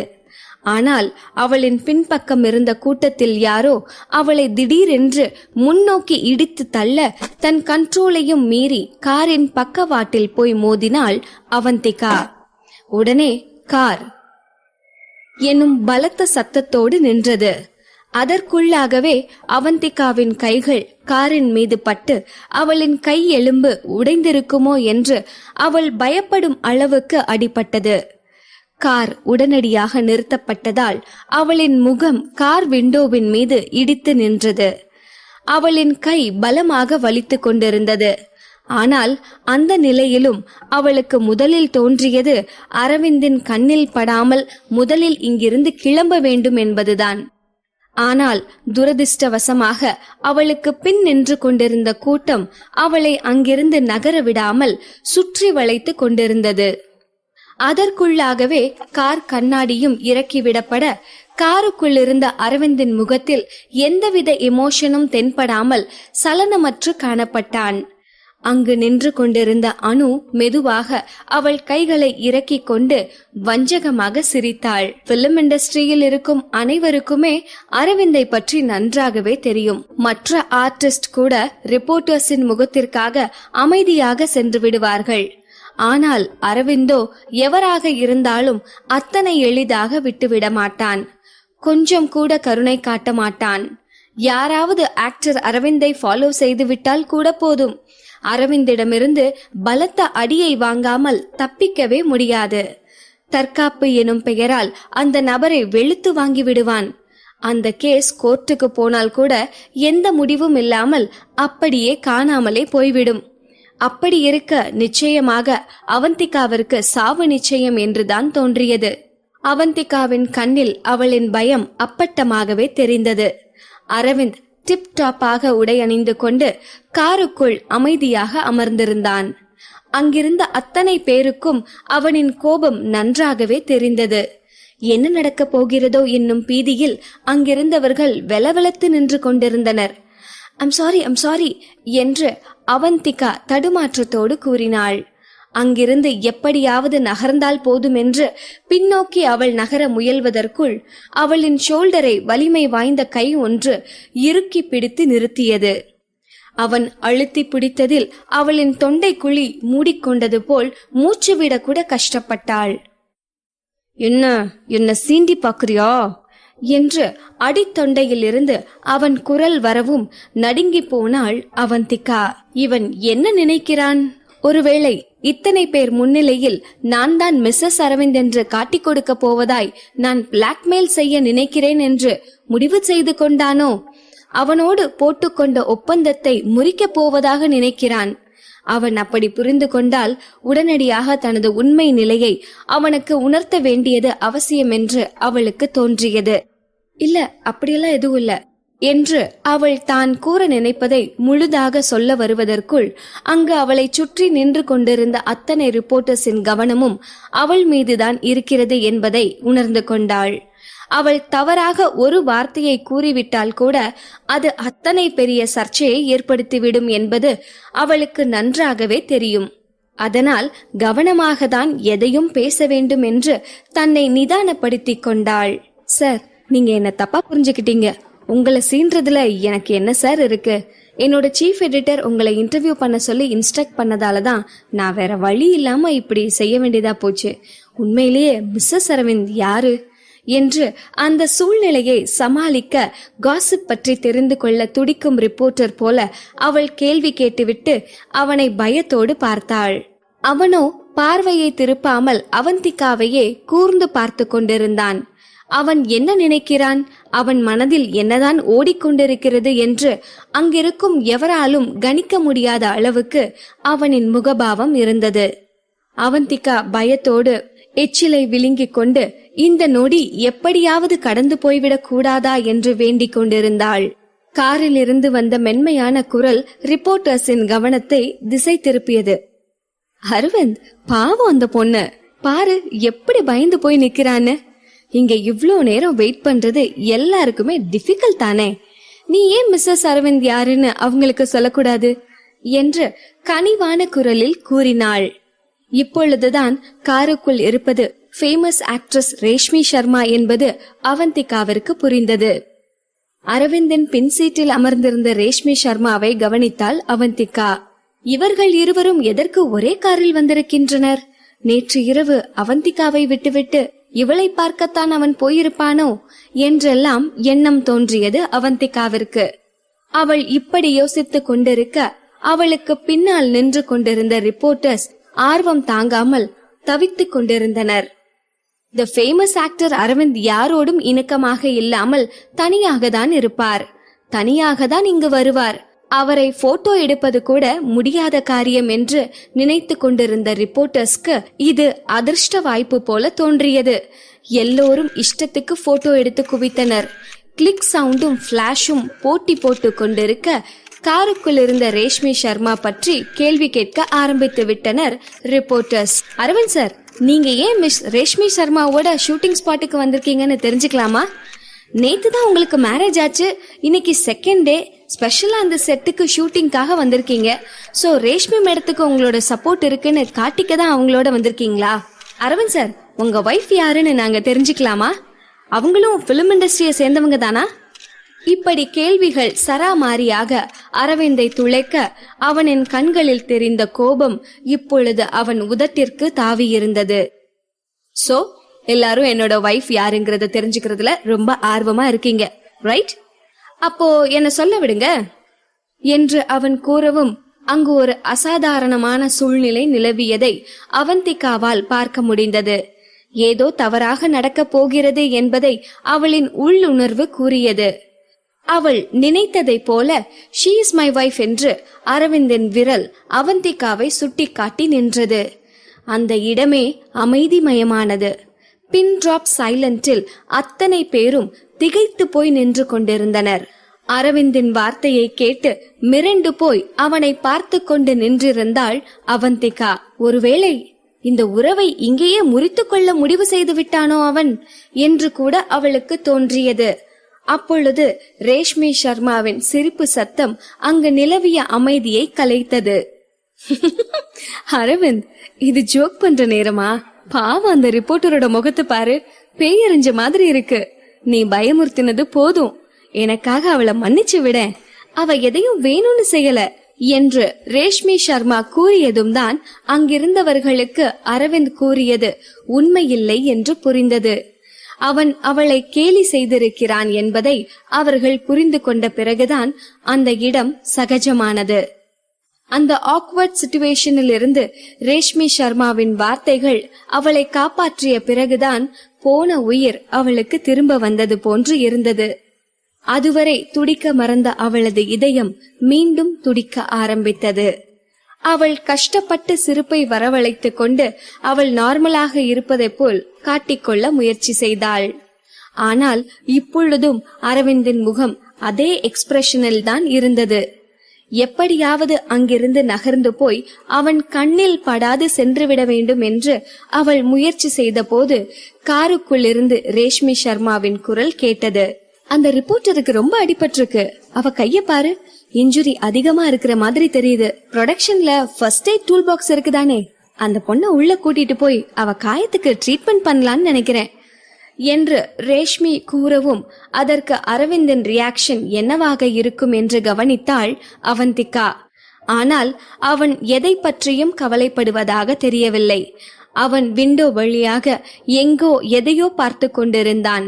அவனின் முக பாவனையே வினோதமாக இருந்தது. அதுவரை அங்கு நடப்பதற்கும் அவனுக்கும் சம்பந்தமே இல்லாதது போல் அமர்ந்திருந்தவன் ரேஷ்மி பேசியதில் மெதுவாக அவந்திகாவின் கையை பார்த்தான். அதற்குள் அவந்திகா வேக வேகமாக, பரவாயில்ல மேடம், ஜஸ்ட் சின்ன காயம்தான், நான் பாத்துக்கிறேன், it's all right, thank you Aravind sir, thank you madam என்று ரேஷ்மியின் அழைப்பிற்கு மறுப்பு தெரிவித்தாள். இவ்வாறு கனிவோடு பேசியதிலிருந்து அங்கிருந்த ரிப்போர்ட்டர்ஸ்க்கு தான் எவ்வளவு அன்பானவள் என்பதை நிரூபிக்க முயற்சி செய்தாள் ரேஷ்மி சர்மா. ஒருவேளை அவளின் அழைப்பை ஏற்றுக்கொண்டு பிலிம் செட்டிற்குள் அவந்திகா போக முடிவு செய்திருந்தாள் அவள் ஒரு முட்டாள் என்றுதான் சொல்ல வேண்டும். அவந்திகா ஓர கண்ணால் அரவிந்தை பார்த்தாள். அவனோ வேறு எங்கோ பார்த்து கொண்டு அவளுக்கும் அவனுக்கும் எந்த சம்பந்தமும் இல்லாதவன் போல காட்டிக்கொண்டிருந்தான். ஓகே, முதல்ல உன்னோட சேஃப்டி தான் முக்கியம். Take care, have a nice day to all of you guys என்று கூறி கை அசைத்துவிட்டு கார் விண்டோவை மூடினாள் ரேஷ்மி. கார் பிலிம் செட்டிற்குள் சென்று மறைந்ததும் ரிப்போர்ட்டர்ஸ் மீண்டும் தங்களுக்குள் கிசுகிசுக்க தொடங்கினர். அரவிந்த் சார் நிஜமாவே ரேஷ்மி சர்மாவோட டேட் பண்றாரா? இவங்க 2 பேரும் தான் நேத்து நைட் ஒன்னா இருந்தாங்களா? இது அவர் வைஃபுக்கு தெரியுமா? அங்கு சுற்றி இருந்தவர்கள் தங்களின் சந்தேகங்களையும் யூகங்களையும் பேசிக்கொள்ள எதையும் காதில் போட்டுக் கொள்ளாமல் கண்டு கொள்ளாமல் நின்று கொண்டிருந்தாள் அவந்திகா. ஆனால் அவளின் கைகள் சிராய்த்து ரத்தம் வழிந்து கொண்டிருப்பதை அவளின் பிரெயின் அவளுக்கு உணர்த்த இதுவரை பொறுத்து கொண்டிருந்த வலியோ இப்பொழுது அளவுக்கு அதிகமாக அவளை வதைத்தது. வலியில் துடித்து முகத்தை சுளித்துக் கொண்டாள் அவந்திகா. அவளுக்கு அருகில் நின்று கொண்டிருந்த சீனியர் ரிப்போர்ட்டர் அவளுக்கு அட்வைஸ் செய்ய ஆரம்பித்தார். இங்க பாருமா, இனி இந்த மாதிரி ஆர்வ கோளாறுல எந்த வேலையும் செஞ்சு வைக்காத. அவர் ஏதோ இன்னைக்கு நல்ல மூட்ல இருந்ததால உன்னை எதுவும் பண்ணாம கேலி செஞ்சுட்டு போயிட்டாரு. இதே மாதிரி எப்பவும் நல்ல மைண்ட் செட்ல இருப்பார்னு நினைக்காத. இனியாவது கவனமா இரு என்று கூறவும் அவருக்கு புன்னகையை மட்டும் பதிலாக காட்டிவிட்டு திரும்பி அனுவை பார்த்தாள் அவந்திகா. அனுவை நோக்கி நடந்து போகும்போது பிலிம் செட்டிலிருந்து ஒரு பெண் அவந்திகாவிடம் ஓடி வந்தாள். அச்சுச்சோ, காயம் பெருசா இருக்கே, என் கூட வாங்க, முதல்ல காயத்துக்கு மருந்து போடணும் என்று அந்த பெண் பிலிம் செட்டிற்குள் அவளை வரச் சொல்லவும் அவந்திகா யோசிக்க ஆரம்பித்தாள். அவந்திகா மறுப்பு தெரிவிப்பதற்குள் அந்த பெண்ணே, அரவிந்த் சார் சொல்லிதான் நான் இங்க வந்தேன் என்று கூறவும் ஆச்சரியத்திலும் நம்பிக்கையில்லாமலும் அந்த பெண்ணை பார்த்தாள் அவந்திகா. அவனது இந்த அக்கறை அவளின் மனதுக்கு இதமாகவே இருந்தது. இப்பொழுது அவளுக்கு கை வலிப்பது கூட உணர முடியாததை போல் தோன்றியது. அவன் என் மேல் அக்கறை காட்டுகிறானா என்று ஆச்சரியத்தில் மூழ்கி போனாள். உண்மையிலேயே அவன் முரடன் மட்டுமல்ல, அவனுக்கு அவள் மீது அன்பும் இருக்கத்தான் செய்கிறது என்று அவந்திகாவிற்கு தோன்றியது. பாகம் 4. அவந்திகாவிற்கு அவமானம். அந்த பெண்ணின் பின்னால் சென்ற அவந்திகா மெதுவாக பிலிம் செட்டிற்குள் நுழைந்தாள். வழக்கம் போல அந்த இடமே பரபரப்பாக இயங்கிக் கொண்டிருந்தது. 4 திசைகளில் இருந்தும் ஏதாவது ஒரு சத்தம் வந்த வண்ணமே இருந்தது. அசிஸ்டன்ஸும் அங்கே வேலை செய்பவர்களும் எதையாவது தூக்கிக் கொண்டு உள்ளே போவதும் வெளியே வருவதுமாக வியர்க்க விறுவிறுக்க ஓடிக்கொண்டிருந்தார்கள். மெல்ல ஒரே பார்வையால் அவர்களை பார்த்த அவந்திகாவிற்கு அத்தனையும் வேடிக்கையாக தெரிந்தது. எதற்கு இத்தனை ஓட்டம்? அதுவும் இந்த வெயிலில் இவர்கள் படும் பாடு எத்தனை சிரமமானது என்பதை அவந்திகாவால் நன்றாகவே உணர முடிந்தது. அவள் வேலையும் இப்படிப்பட்டதுதானே. இத்தனை நேரமும் அவளும் இப்படித்தானே கேட்டுக்கு வெளியில் அரவிந்த் வருகையை எதிர்பார்த்து வெயிலில் காய்ந்து கொண்டிருந்தாள். அவந்திகா இப்படி யோசித்துக் கொண்டிருக்கும் போதே அவளுக்கு கொஞ்சம் தூரத்தில் செட் ப்ராப்பர்ட்டியை கையில் பிடித்து கொண்டு அவசரமாக செட்டுக்குள் ஓடிக்கொண்டிருந்த பெண் தடுமாறி கீழே விழுந்தாள். கூடவே அவள் கையில் வைத்திருந்த பொருளையும் கீழே போட்டுவிட்டாள். அந்த சத்தத்தை கேட்டு பதறிய அவந்திகா கீழே விழுந்த பெண்ணை தூக்கிவிட நினைப்பதற்குள் அங்கு வந்த அசிஸ்டன்ட் அவளை காச் மூச்சென்று திட்டி தீர்த்துவிட்டு கோபமாக அங்கிருந்து கிளம்பிவிட்டார். பாவம் அந்த பெண்ணே தட்டு தடுமாறி எழுந்து கீழே கிடந்த பொருட்களையும் எடுத்துக்கொண்டு கண் கலங்கியபடி மீண்டும் வேலையை பார்க்க தொடங்கிவிட்டாள். இவை அத்தனையும் சில வினாடிகளில் நடந்து முடிந்திருந்தது. இதையெல்லாம் பார்த்த அவந்திகாவால் வருத்தப்படுவதை தவிர வேறு என்ன செய்ய முடியும்? பிலிம் செட்டில் இருந்த அத்தனை பேரும் தங்களின் மொத்த உழைப்பையும் கொட்டிக் கொண்டிருக்க அரவிந்தும் ரேஷ்மியும் இந்நேரம் ஏசி ரூமில் ஹாயாக உட்கார்ந்து கொண்டிருப்பார்கள். இதுதான் அடிமட்ட தொழிலாளிக்கும் மேல் நிலையில் இருப்பவர்களுக்குமான வித்தியாசம். அவந்திகாவின் மனம் இதையெல்லாம் சிந்தித்துக் கொண்டிருக்க அவளின் கால்கள் முன்னால் சென்று கொண்டிருந்த அந்த பெண்ணை ஃபாலோ செய்து கொண்டிருந்தது. கொஞ்ச தூரம் போனதுமே ரேஷ்மி சர்மாவின் குரல் கேட்டது. வந்துட்டியா என்று நார்மலான புன்னகையோடு அவந்திகாவை பார்த்து கேட்டாள். ஒருவேளை காயம் பெருசா இல்லனா அத பத்தி கவலைப்பட வேண்டியது இருந்திருக்காது. நானும் உன்னை இங்க கூப்பிட்டு இருக்க மாட்டேன். ஆனா இப்ப பாரு, இவ்ளோ பெருசா அடிபட்டிருக்கு. சோ ஃபர்ஸ்ட் எய்ட் பண்றதுக்கு கோஆபரேட் பண்ணு என்று மென்மையாக கூறியவளுக்கு மறுப்பு தெரிவிக்க அவந்திகாவால் முடியவில்லை. தன்மேல் இருக்கும் அக்கறையால் அரவிந்தான் அவளை அழைத்தான் என்று நம்பிக்கொண்டிருந்தவளுக்கு இப்பொழுதுதான் உண்மை விளங்கியது. அதுதானே, அவன் எதற்கு அவந்திகாவின் மீது அக்கறை காட்டப் போகிறான்? அவனுக்குத்தான் அவள் ஒரு மனுஷியாகவே தெரியவில்லையே. அவனுக்கு குழந்தை பெற்று கொடுக்க வந்த மெஷின், அவ்வளவுதான். அப்படி இருக்க அவளுக்கு கையில் அடிபட்டால் என்ன, காலில் அடிபட்டால் என்ன? அவனுக்கு எதற்கு அக்கறை வரப்போகிறது என்று உள்ளுக்குள் நினைத்து கொண்டு தன் ஏமாற்றத்தை மறைக்க முயற்சி செய்தாள். நிஜத்தில் அவளை அழைத்தது ரேஷ்மி சர்மாதான் என்னும் உண்மையை புரிந்து கொண்டவள் யோசனையிலிருந்து வெளிவந்தவளாய் ரேஷ்மியை பார்த்தாள். தேங்க்ஸ் மேடம் என்று கூறிவிட்டு நன்றியை தெரிவிக்கும் விதமாக ரேஷ்மியை பார்த்து புன்னகைத்தாள். இட்ஸ் ஓகே, இதுக்கு எதுக்கு தேங்க்ஸ் எல்லாம் சொல்ற? ஃப்ரெண்ட்லியா தான் ஹெல்ப் பண்ணேன். முதல்ல பிரேக் ரூமுக்கு போய் ஃபர்ஸ்ட் எய்ட் பண்ணிக்கோ, அங்கதான் ஃபர்ஸ்ட் எய்ட் கிட் இருக்கு என்று கூறியவள் அவந்திகா அங்கிருந்து நீண்ட தூரம் போனதுக்கு பிறகு கூட ரேஷ்மி அங்கேயே நின்று கொண்டு தீவிரமாக சிந்தித்துக் கொண்டிருந்தாள். அவளின் மனதிற்குள் அரவிந்த் அவந்திகாவை செட்டிற்குள் அழைத்து வந்து அவள் காயத்திற்கு ட்ரீட்மெண்ட் செய்ய சொன்ன காட்சியே திரும்ப திரும்ப ஓடிக்கொண்டிருந்தது. ஃபேமஸ் ஆக்டர் அரவிந்த் தனிமையத்தான் அதிகம் விரும்புவான். யாரிடமும் அதிக ஆர்வம் காட்ட மாட்டான். அப்படி இருக்கையில் அவன் ஏன் இந்த ரிப்போர்ட்டரிடம் இத்தனை அக்கறை காட்டுகிறான் என்பது அவளுக்கு புரியாத புதிராகவே இருந்தது. வழக்கமாக யாருக்காவது அடிபட்டால் அவன் இத்தனை தூரம் அக்கறை எடுத்துக் கொள்பவன் இல்லையே. ஏன் இந்நேரம் ரேஷ்மிக்கே அடிபட்டிருந்தாலும் கூட டேக் கேர் சொல்லிவிட்டு கிளம்பியிருப்பான். அப்படிப்பட்டவன் யாரென்றே தெரியாத ஒரு ரிப்போர்ட்டரிடம் இவ்வளவு கனிவாக நடந்து கொள்ள என்ன காரணம் இருக்கும் என்று ரேஷ்மியின் மனம் குழப்பமடைந்தது. அவந்திகாவை பிரேக் ரூமுக்கு அழைத்து வந்த பெண் அவளை அங்கேயே விட்டுவிட்டு வேறொரு முக்கியமான வேலை இருப்பதாக சொல்லிவிட்டு அங்கிருந்து சென்று விட்டாள்.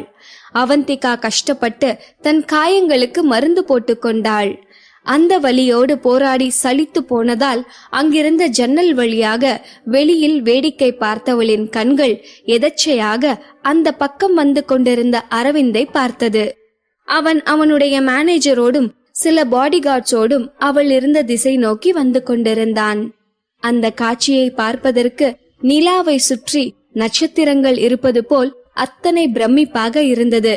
அவனுடைய மேனேஜர் எதையோ சொல்லிக் கொண்டு வர அதற்கு தலையை மட்டும் லேசாக அசைத்தபடி பதில் பேசாமல் கெத்தாக வந்து கொண்டிருக்கும் அவனை பார்த்தால் அவ்வளவு ஹேண்ட்ஸமாக இருந்தது. எந்த ஆங்கிளில் இருந்தும் பார்த்தாலும் அவன் ஹேண்ட்ஸமாகத்தான் தெரிந்தான். அவந்திகா தன்னையே மறந்த நிலையில் அவனை பார்த்து கொண்டிருந்தாள். சில வினாடிகளுக்கு பிறகுதான் அவளுக்கு சுயநினைவு வந்தது. அவன் பிரேக் ரூம் நோக்கிதான் வந்து கொண்டிருக்கிறான். அதுவும் அவனுக்கும் ரூமுக்கும் இடையில் 2 மீட்டருக்கும் குறைவான இடைவெளிதான் இருக்கிறது. ஒருவேளை இங்கு அவன் அவளை பார்த்து விட்டால் என்ன நினைப்பான்?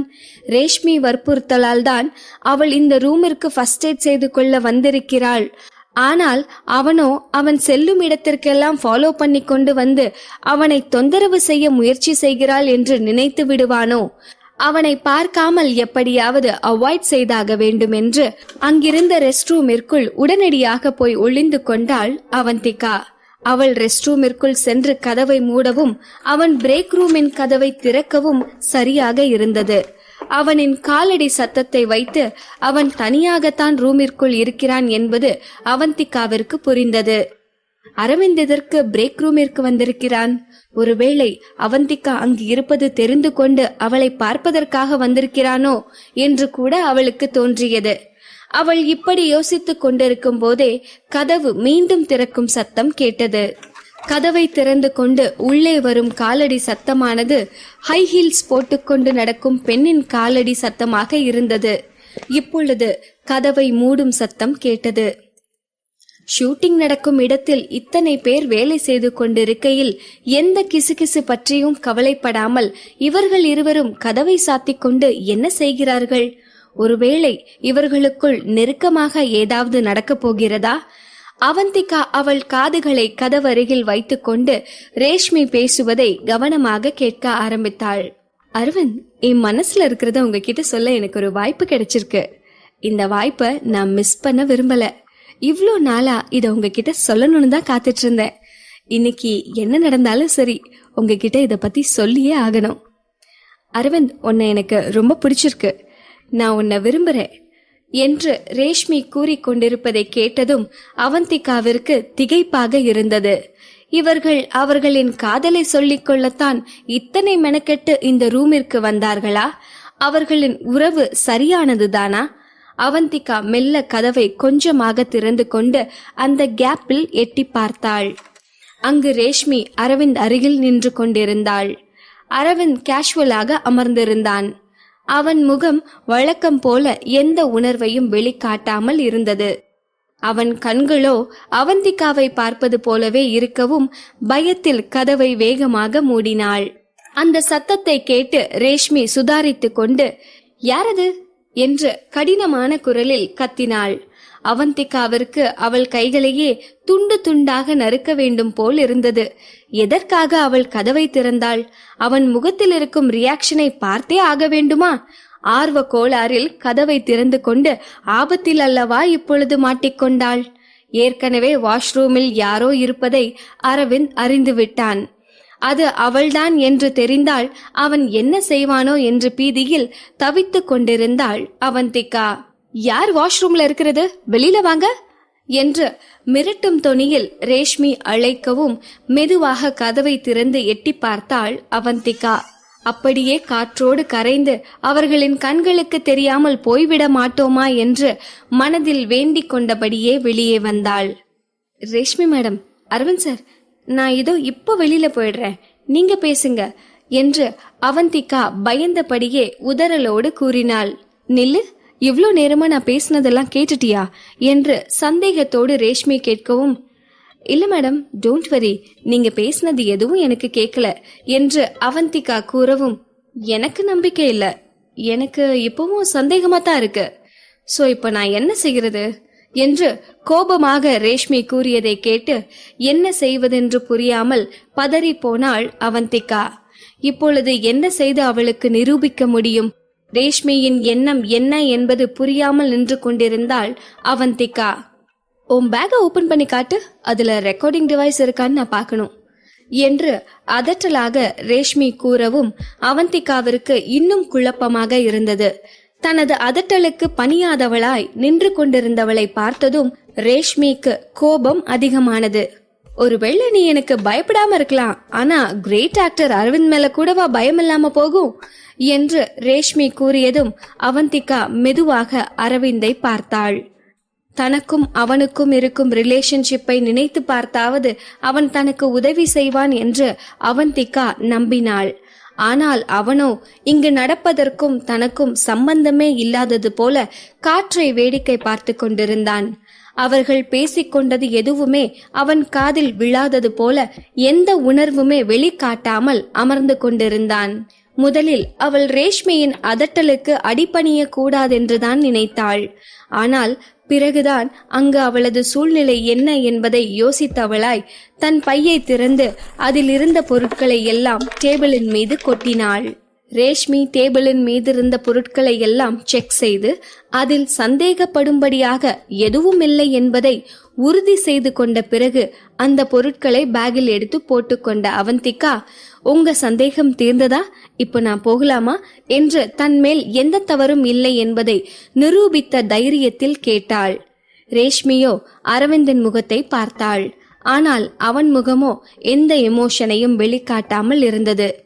பொதுவாகவே அரவிந்திற்கு ரிப்போர்ட்டர்ஸை கண்டாலே பிடிக்காது. இதில் இந்த ரிப்போர்ட்டரோ ஏற்கனவே செட்டுக்கு வெளியில் காரின் மீது மோதி சீன் கிரியேட் செய்திருக்கிறாள்.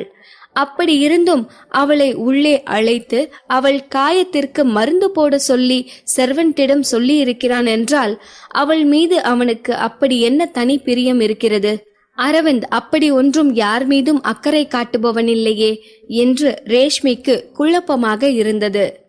தன் மனதில் ஓடிய சிந்தனைகளை உதறியவளாய், உன் பேக்ல எதுவும் இல்லதான், ஆனா ரிப்போர்ட்டர்ஸ் ட்ரெஸ்ல பட்டன் சைஸ்ல கூட ரெக்கார்டிங் டிவைஸ் வச்சிருப்பாங்கன்னு கேள்விப்பட்டிருக்கேன்.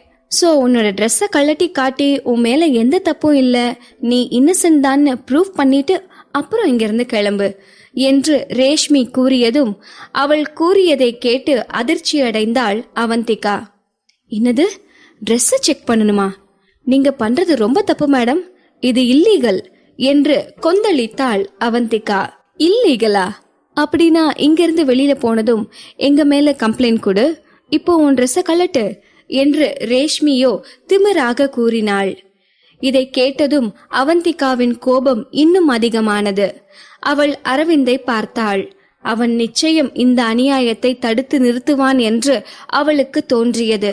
ஆனால் அவனோ எந்த அசைவும் இல்லாமல் அமர்ந்திருந்தான். கடைசியாக அவன் எதையோ பேச ஆரம்பித்த போது கண்டிப்பாக அது அவந்திகாவிற்கு ஆதரவாகத்தான் இருக்கும் என்று நம்பிக்கையோடு அவன் பேசுவதை கேட்க காத்திருந்தாள். ஆனால் அரவிந்தோ, ஓ மேல எந்த தப்பும் இல்லனா ரேஷ்மி செக் பண்ண கோஆபரேட் பண்ண வேண்டியதானே என்று அவன் கூறவும் கோபத்தில் அவள் உதடுகள் துடித்தது. அவன் எப்படி இவ்வாறு சொல்லலாம்? அவளுக்கும் அவனுக்கும் இடையில் இருக்கும் உறவை கூட நினைத்து பார்க்காமல் இப்படி நடந்து கொள்கிறானே என்று நினைத்து அவந்திகாவிற்கு ஆவேசம் வந்தது. அவளின் கண்கள் கோபத்தில் சிவந்தது. கை முஷ்டியை இறுக்கிக் கொண்டாள். இவர்களுக்கு கண்டிப்பாக பதிலடி கொடுத்தாக வேண்டும் என்று அவள் நினைக்கும் போதே ஹாஸ்பிட்டலில் உயிருக்கு போராடி கொண்டிருக்கும் அவளின் சகோதரன் அவளுக்கு நினைவுக்கு வந்தான். அடுத்த நொடி அவளின் கோபமெல்லாம் பஞ்சாய் பறந்து போனது. தன் தம்பியின் உயிர் முக்கியமா இல்லை தன் தன்மானம் முக்கியமா என்று எடை போட்டு பார்த்த அவள் மனம் அவளின் தம்பியின் பக்கமாக முழுவதுமாய் சாய்ந்து விட்டது. அதன் பிறகு அவள் என்ன செய்ய முடியும்? உணர்ச்சியற்ற குரலில், ஓகே செக் பண்ணிக்கோங்க என்று பதிலளித்தாள். அந்த வார்த்தையை கூறிய அடுத்த நொடியே தன் ட்ரெஸ்ஸை கழட்ட ஆரம்பித்தாள் அவந்திகா. அவந்திகாவின் செயலை பார்த்து அதிர்ந்து போன ரேஷ்மி, என்ன பண்ணிட்டு இருக்க என்று கத்தினாள். நீங்க தானே என் ட்ரெஸ்ஸ கழட்ட சொன்னீங்க என்று சலனமற்ற குரலில் அவள் கூறவும் ரேஷ்மிக்கு எரிச்சலானது. ரேஷ்மி அவந்திகாவை வேதனைப்படுத்தி பார்க்கத்தான் அவளை செக் செய்ய வேண்டும் என்று கூறினாள். ஆனால் அவந்திகா இப்படி உடனடியாக, அதுவும் அரவிந்த் முன் தன் உடைகளை கழட்டுவாள் என்று ரேஷ்மி துளியும் எதிர்பார்க்கவில்லை. இந்த சூழ்நிலை வேறு பெண்ணுக்கு ஏற்பட்டிருந்தால் இந்நேரம் கத்தி கதறி ஆர்ப்பாட்டம் செய்திருப்பாள். ஆனால் அவந்திகாவோ இப்படி அனைத்திற்கும் துணிந்தவளாக இருப்பாள் என்று ரேஷ்மி நினைக்கவில்லையே. அவந்திகாவின் செயல் ரேஷ்மியை திகைப்படைய வைத்தது. அரவிந்த் முன்னாடி ட்ரெஸ் கழட்ட போற, உனக்கு கொஞ்சம் கூட வெக்கமா இல்லையா? ஷேம்லெஸ் உமன் என்று கடுப்பில் திட்டினாள். எதுக்கு வெக்கப்படணும்? உங்க அரவிந்த் ஏற்கனவே எல்லாத்தையும் பார்த்துட்டாரே. அப்படித்தானே அரவிந்த் சார் என்று அரவிந்தை பார்த்து நக்கலாக கேட்டாள் அவந்திகா. அவந்திகாவின் வார்த்தை ரேஷ்மியை மேலும் அதிர்ச்சிக்குள்ளாக்கியது. நீ என்ன சொல்ல வர என்று குழப்பமும் அதிர்ச்சியுமாக கேட்டாள் ரேஷ்மி. பாகம் 5. அரவிந்தின் அத்துமீறல். என்ன சொல்ற என்று ரேஷ்மி விழிகள் விரிய அவந்திகாவை பார்த்து கேட்கவும் அவளோ சர்வசாதாரணமாக பொதுவா சொன்னேன் என்று கூறிவிட்டு அவள் போட்டிருந்த கோட்டை கழட்டி தரையில் வீசினாள்.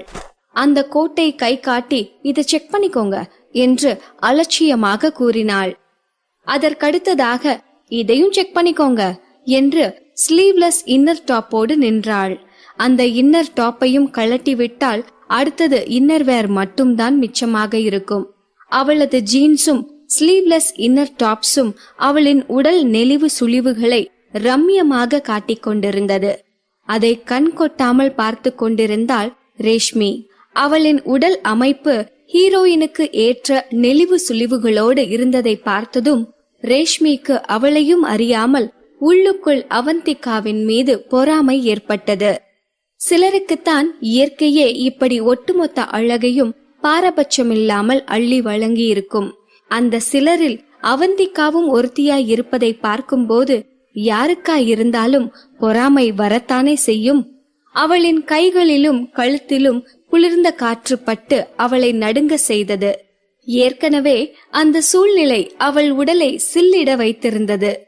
இதில் இந்த சில்லென்ற காற்றும் சேர்ந்து கொண்டு அவளை உறைந்து போக வைக்க முயற்சி செய்து கொண்டிருக்க, நடுங்கியபடியே அவளின் இன்னர் டாப்ஸின் அடிநுனியை பிடித்து கொண்டு அதை கழட்ட தயாராக இருந்தவள், நீங்க பார்த்து வர போதுமா என்று அரவிந்தை பார்த்து கோபமாக கேட்டாள். என்னது போதுமா? 8 வருடத்திற்கு முன்பு நடந்த அவமானத்திற்கு இது ஈடாகுமா என்று அரவிந்தின் மனம் கோபத்தில் கொந்தளித்தது. அவனது முகத்தில் ஆத்திரம், வெறுப்பு என்று கலவையான உணர்வுகள் சூழ்ந்திருந்தது. அத்தனை உணர்வுகளின் கலவையால் அவன் முகம் கருமேகங்கள் போல கருத்திருந்தது. அவனுக்கு அவளையும் அவள் கஷ்டங்களையும் பார்க்க கொஞ்சம் கூட விருப்பமில்லை. அவளின் இந்த அவமானத்தையும் வேதனையும் பார்த்து அவனால் சந்தோஷப்பட முடியவில்லை. அவளை பழி வாங்கிவிட்ட திருப்தி கூட அவனுக்கு வரவில்லை. சொல்ல போனால் இந்த நிலை அவனை மேலும் வேதனைப்படுத்தத்தான் செய்தது. ஃப்ரஸ்ட்ரேஷன் தாங்காமல் அவன் டையை லூசாக்கிக் கொண்டு அவந்திகாவை பார்த்தான். அவளோ அவளின் இன்னர் டாப்பை கழட்ட போனாள். அதை பார்த்த அரவிந்த் ஸ்டாப் இட் என்று கத்தினான். அரவிந்த் கத்தியதும் அவந்திகா அவனை பார்த்தபடியே அசையாது நின்றாள். ரேஷ்மிக்கோ இப்பொழுதுதான் நிம்மதியாயிருந்தது. இப்படிப்பட்ட மோசமான சூழ்நிலையில் அங்கு அவள் நின்று கொண்டிருப்பது அவளுக்கு வினோதமான கற்பனையை உண்டு பண்ணியது. தி பெஸ்ட் ஆக்டர் அரவிந்தோடு அவந்திகா நெருக்கமான சீனில் நடிப்பது போலவும் அவள் அங்கு தேவையில்லாத எக்ஸ்ட்ரா லக்கேஜ் போல நின்று கொண்டிருப்பதாகவும் அவளுக்கு தோன்றியது. அந்த கற்பனையே அவளுக்கு மிகுந்த எரிச்சலை கொடுத்தது. இன்னைக்கு உனக்கு அதிர்ஷ்டமான நாள், அதான் இதோட நிறுத்திட்டோம், கெட் லாஸ்ட் என்று ரேஷ்மி கூற, அரவிந்தோ ஸ்டாப் இட்னு சொன்னேன் என்று மறுபடியும் கத்தினான். அவன் கத்தியதை கேட்டு பயந்து போன ரேஷ்மியோ அதற்கு மேலும் எதுவும் பேச விடாமல் தடுக்க, அவளை பார்த்து கோபமாக முறைத்து அவள் வாயை மூட வைத்தான். ரேஷ்மியோ அவந்திகாவை முறைத்துவிட்டு அந்த ரூமை விட்டு வெளியேறினாள். இப்பொழுது அந்த இடமே ஆழ்ந்த அமைதியில் மூழ்கியிருந்தது. அரவிந்த் அவந்திகாவை பார்த்தான். அவளோ நிமிர்ந்த வாக்கில் நின்று கொண்டிருந்தாள். அவளின் முடி காற்றில் அலை மோதிக் கொண்டிருந்தது.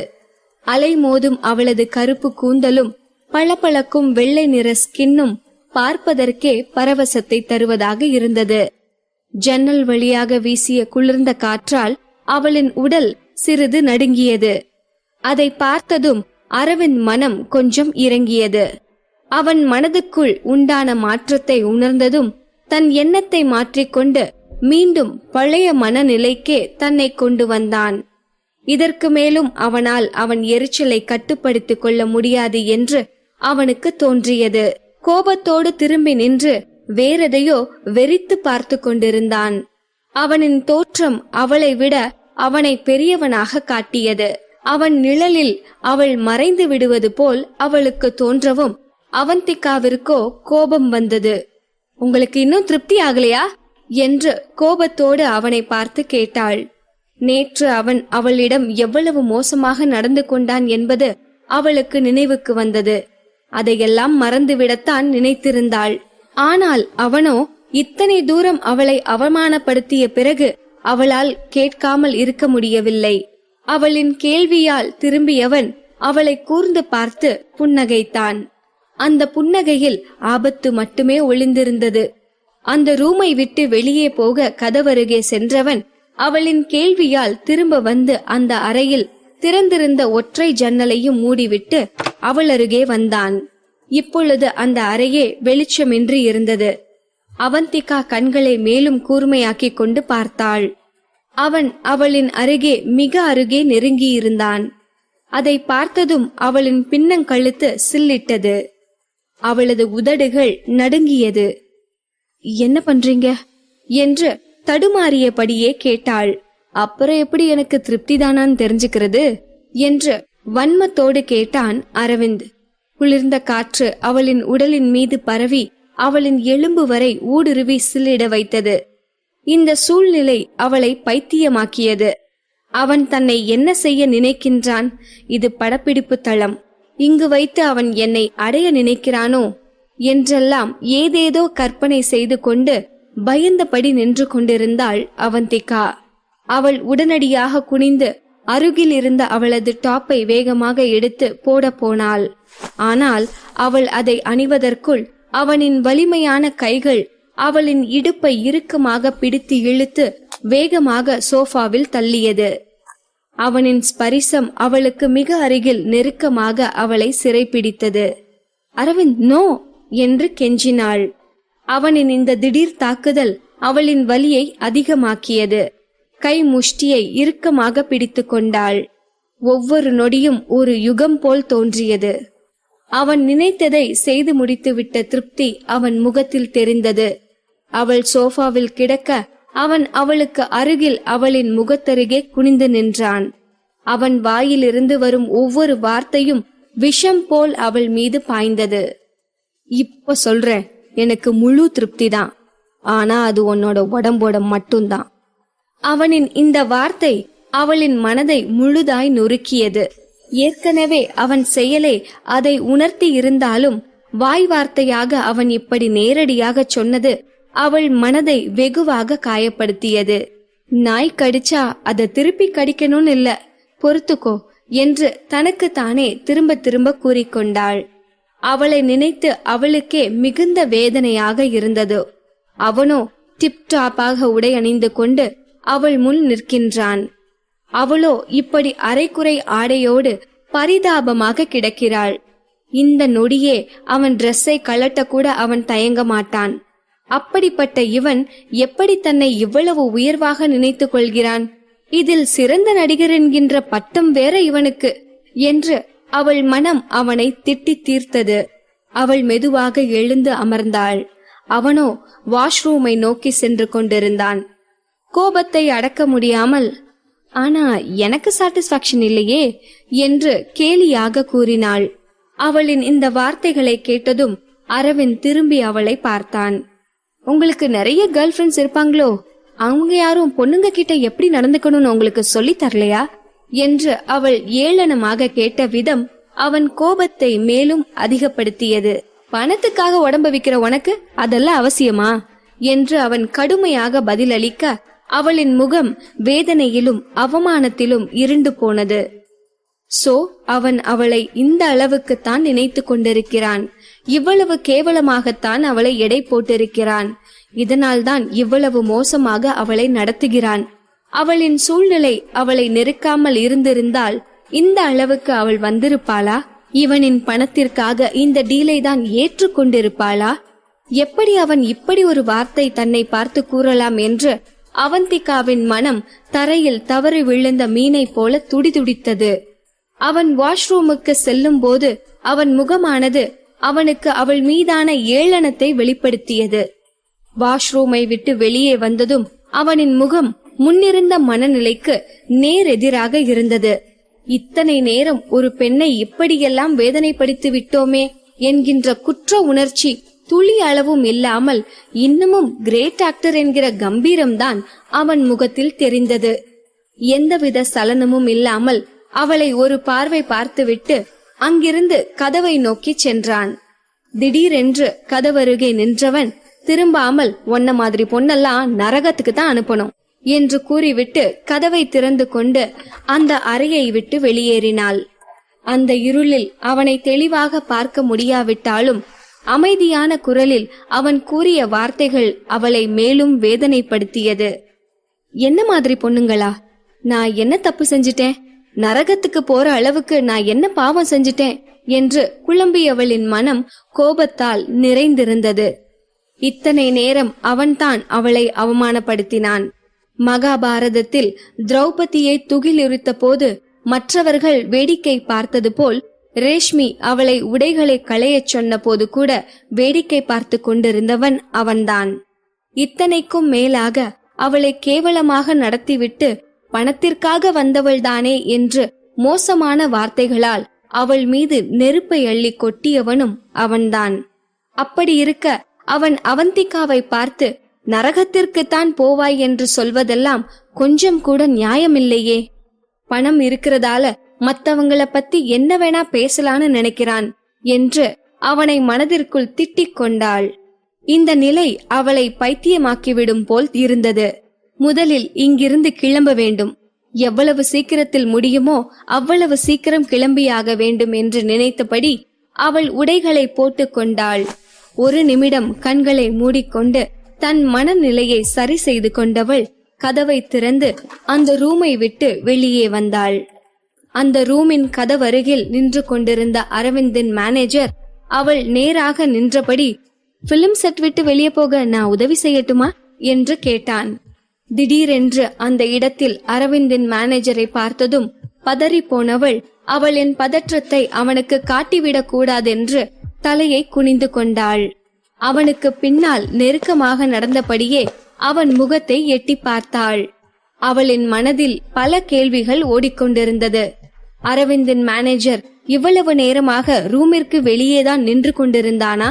ஒருவேளை இத்தனை நேரமாக ரூமிற்கு வெளியில்தான் அவன் நின்று கொண்டிருந்தான் என்றால் ரூமிற்குள் நடந்த அத்தனையும் இவனுக்கு கேட்டிருக்குமே. எல்லாவற்றையும் கேட்டுவிட்டானோ என்று யோசித்தபடியே அவனுக்கு பின்னால் குழப்பத்தோடு சென்று கொண்டிருந்தாள் அவந்திகா. "அவந்திகா, அரவிந்த் சார் உங்களை எதுக்கு கல்யாணம் பண்ணிக்க டிசைட் பண்ணாருன்னு உங்களுக்கு தெரியுமா?" என்று கேட்கவும் அவளின் சிந்தனைகள் அப்படியே திசை மாறி நின்றது. "எதுக்கு?" என்று உடனடியாக திருப்பி கேட்டாள்.